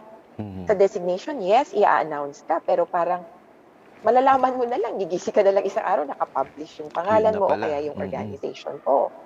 O kaya, in some instances, in the case of RMP, magugulat ka na lang na yung bank account mo frozen. Ikaw mismo as an organization, take note RMP by itself has not been designated. It has not been declared even suspected. Parang wala ngang ganun. Ang sinasabi lang nila, unang-una, kaya nalito din ng mga madre kasi yung pagka-ex parte nga ng proceedings na wala kang alam, hindi mo makukuha, hindi ka bibigyan ng kopya. Okay? Hindi ka bibigyan ng kopya ng proceedings until you reach a stage na litigious na. Parang yung sinasabi na kapag nag-civil forfeiture case na sa civil court o kaya sa Court of Appeals, meron ng apela na iaakyat, doon ka na makakakuha ng dokumento. Pero doon sa freezing of assets, wala. Suspect, wala kang malalaman. You cannot even inquire. Or it's unlikely that you will get a feedback about any inquiry na, suspect po ba ako? Siyempre hindi sasabihin sa'yo. If i-freeze nyo na po ba yung asset ko? Siyempre hindi mo malalaman. Kaya yung framework of ex parte proceedings sa Anti-Terrorism Act, doon na lang madadama. when the sisters actually learned of the freezing, medyo matagal na to, akala lang nila parang wala-wala lang. Kasi they really had no idea they were on any list or under any investigation. Akala nila wala lang, so naghintay sila ng ilang panahon. Sige, hintayin lang po namin na ma-unfreeze. Hanggang nakakuha na sila ng letter nung talaga, kasi I think that's operations. Kasi they handle projects, including schools sa mga, the rural missionaries, di ba? Nung kailangan na talaga nila ng pera, doon na lang na pagdiskubrehan na the AMLC, it's not the ATC but the AMLC has ordered the freezing. And they had to do step by step pa. Parang pinapasahan pa sila na, okay, nagtanong sila sa una BPI, bakit niyo po finreeze? Pagtungtong sa, dahil sa AMLC, pagpunta sa AMLC, bakit niyo po finreeze?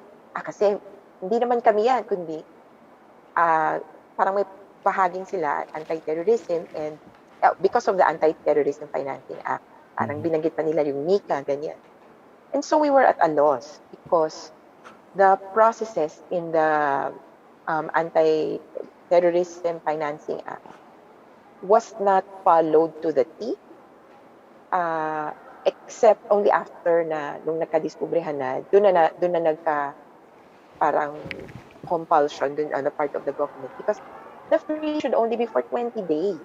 I'm not correct, no? Pero it's a certain number of days lang ng freezing, hindi to forever, ha? Eh sila ang tagal, mababait yung mga madre.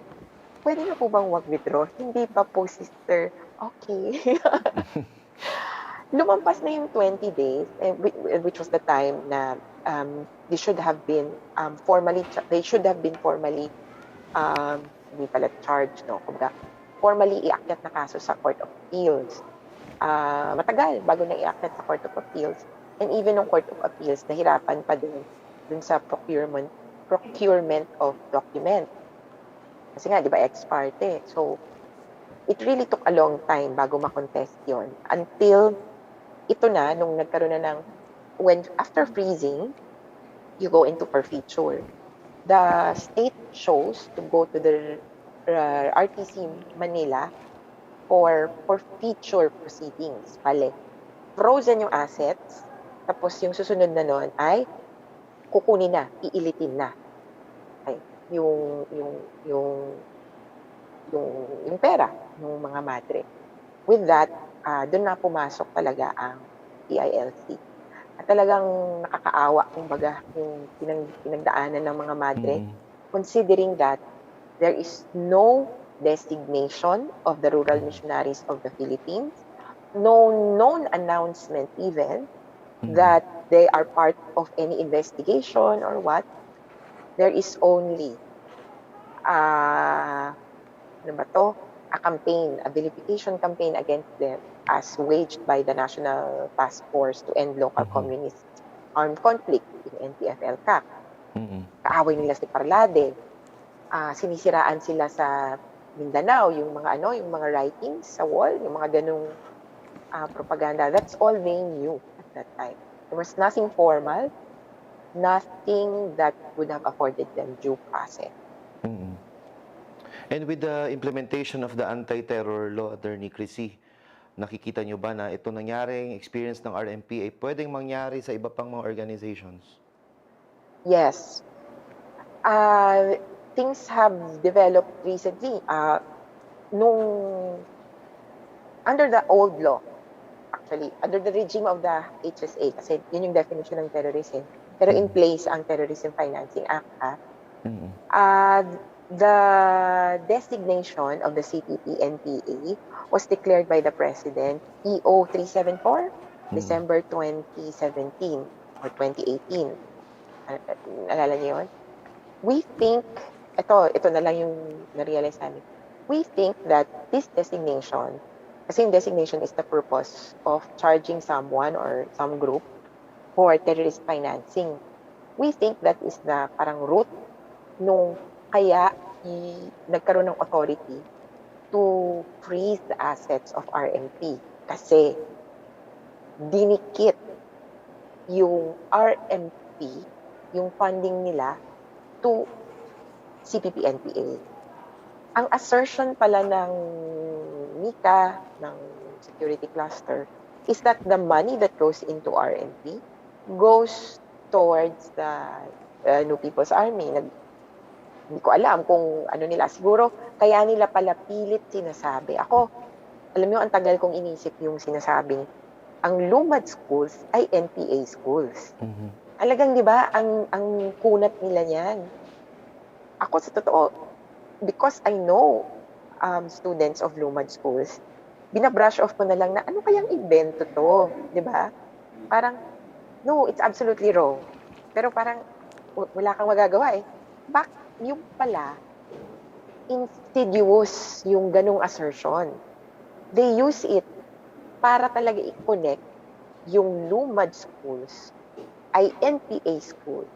Therefore, the schools, some of the schools that the RMP funds, goes into NPA funding.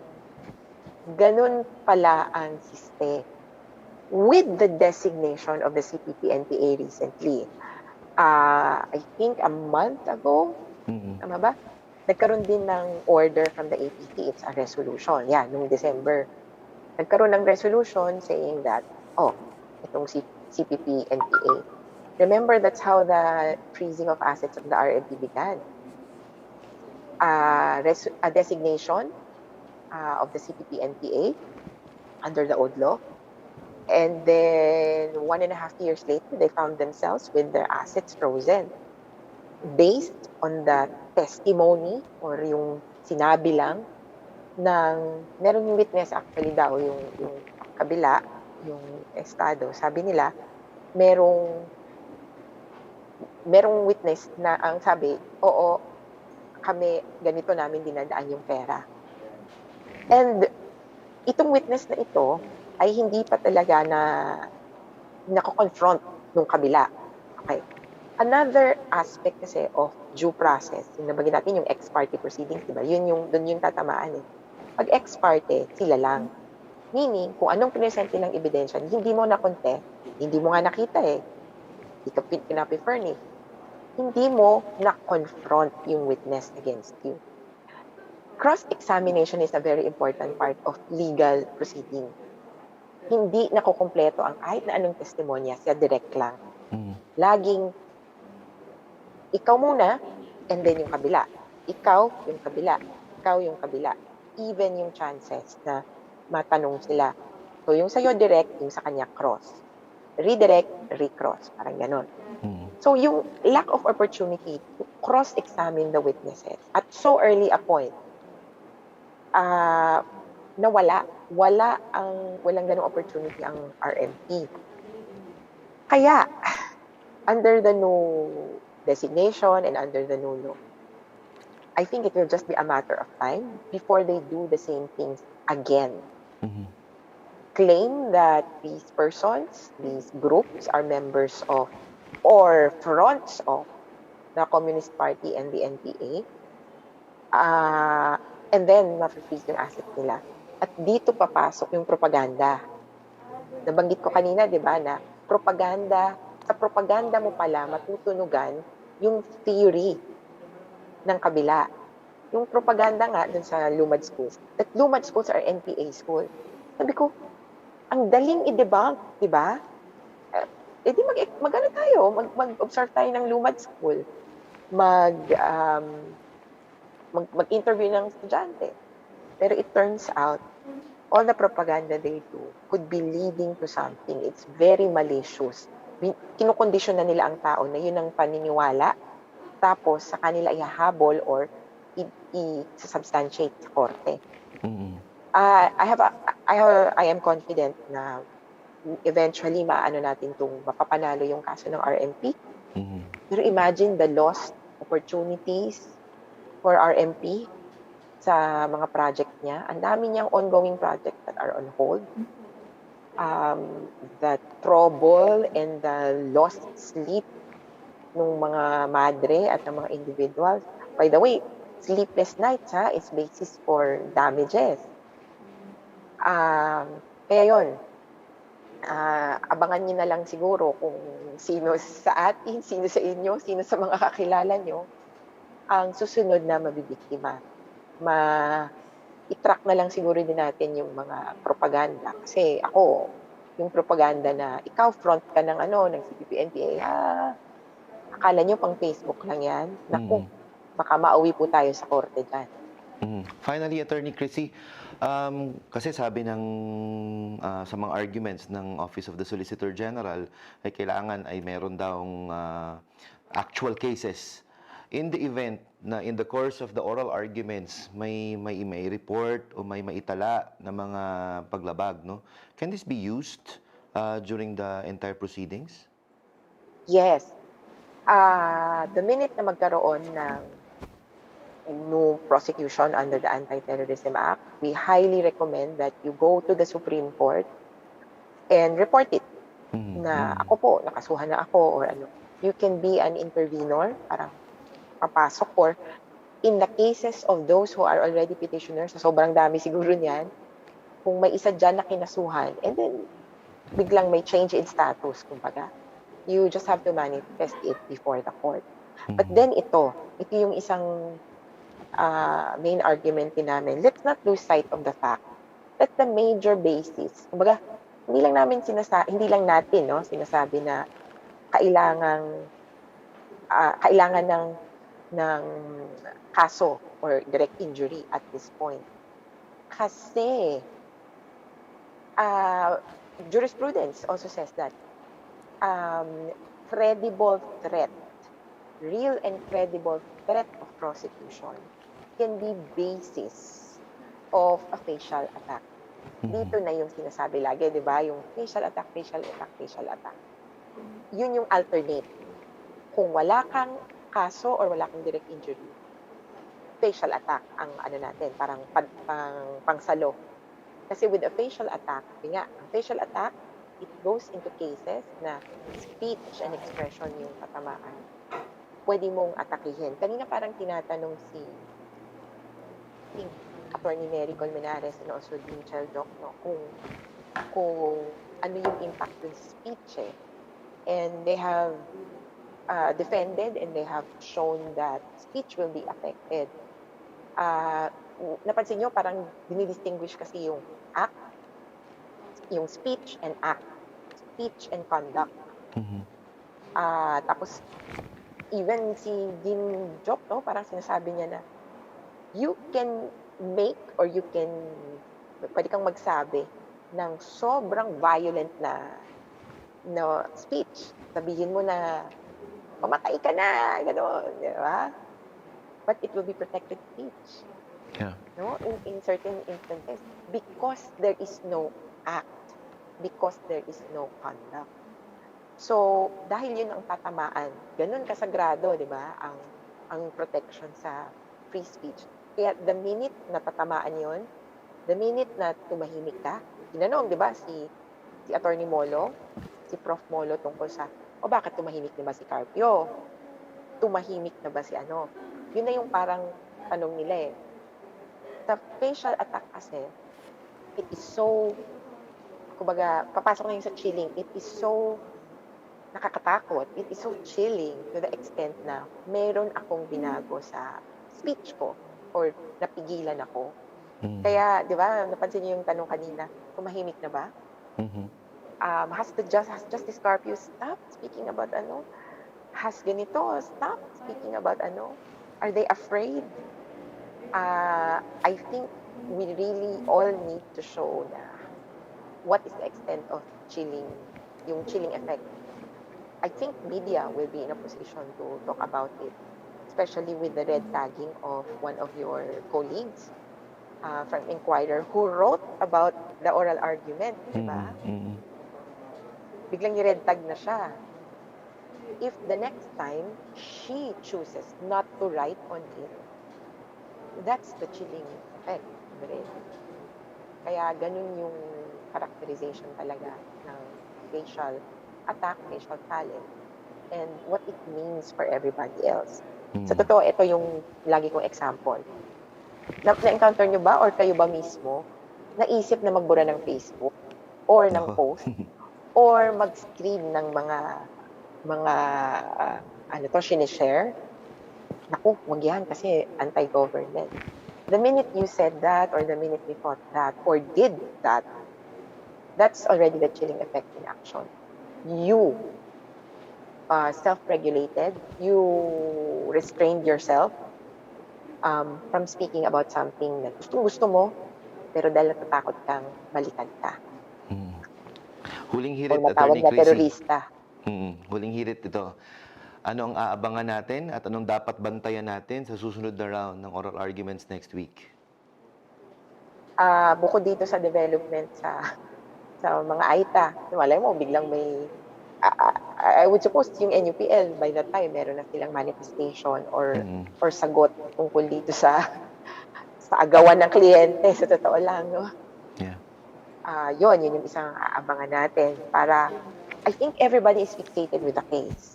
Even you can feel it from the questions. Although sabi ko nga kanina, wag kang kumbaga magre-rely on the questioning of the judges or the justices para malaman yung position nila. Pero the fact that they are asking about the AITA case, it means they want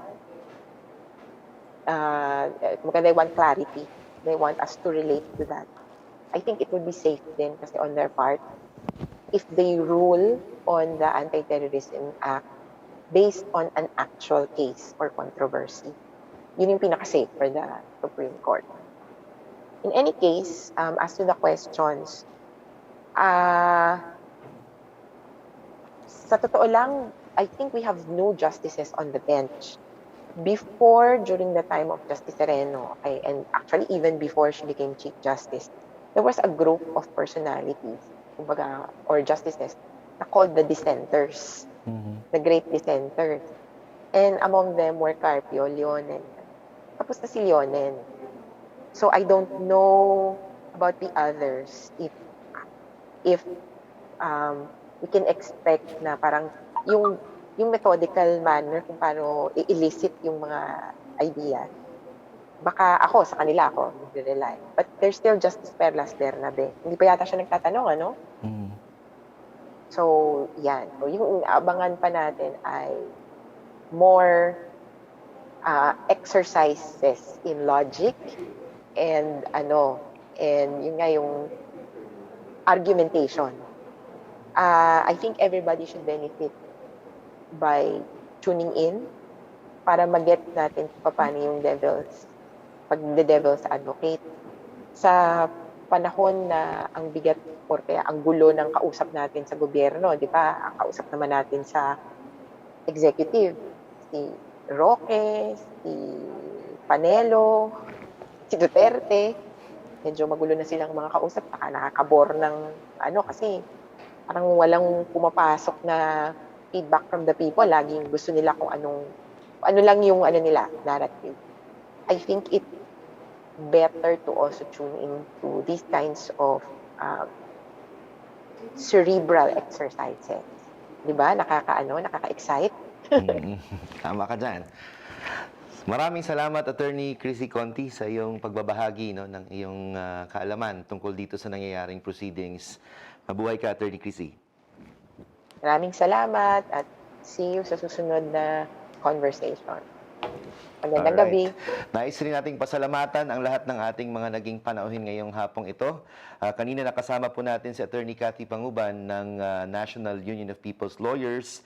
Nandito rin, nakausap natin sa linya ng ating komunikasyon si Vergel Santos mula po sa Movement Against Tyranny at si Ariel Casilaw, dating kinatawan ng Anak Pawis Party List at ngayon ay National President ng Anak Pawis at isa ring petitioner para sa bagong alyansang Makabayan.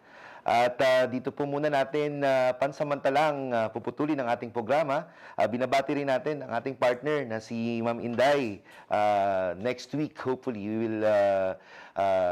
will have Ma'am Inday dito sa studio para po sa ating balitaktakan. Kaya dapat pong bantayan natin ang nangyayari sa Supreme Court.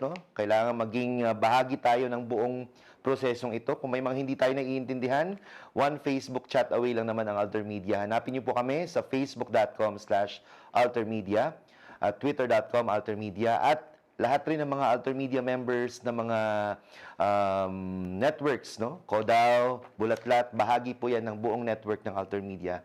Kaya maraming salamat po sa inyong pagtutok at tuloy-tuloy tayong mag-communicate offline at maraming salamat po sa inyong pagtutok. Ito po muli si Edge Uyango rin para po sa AlterMidya Network.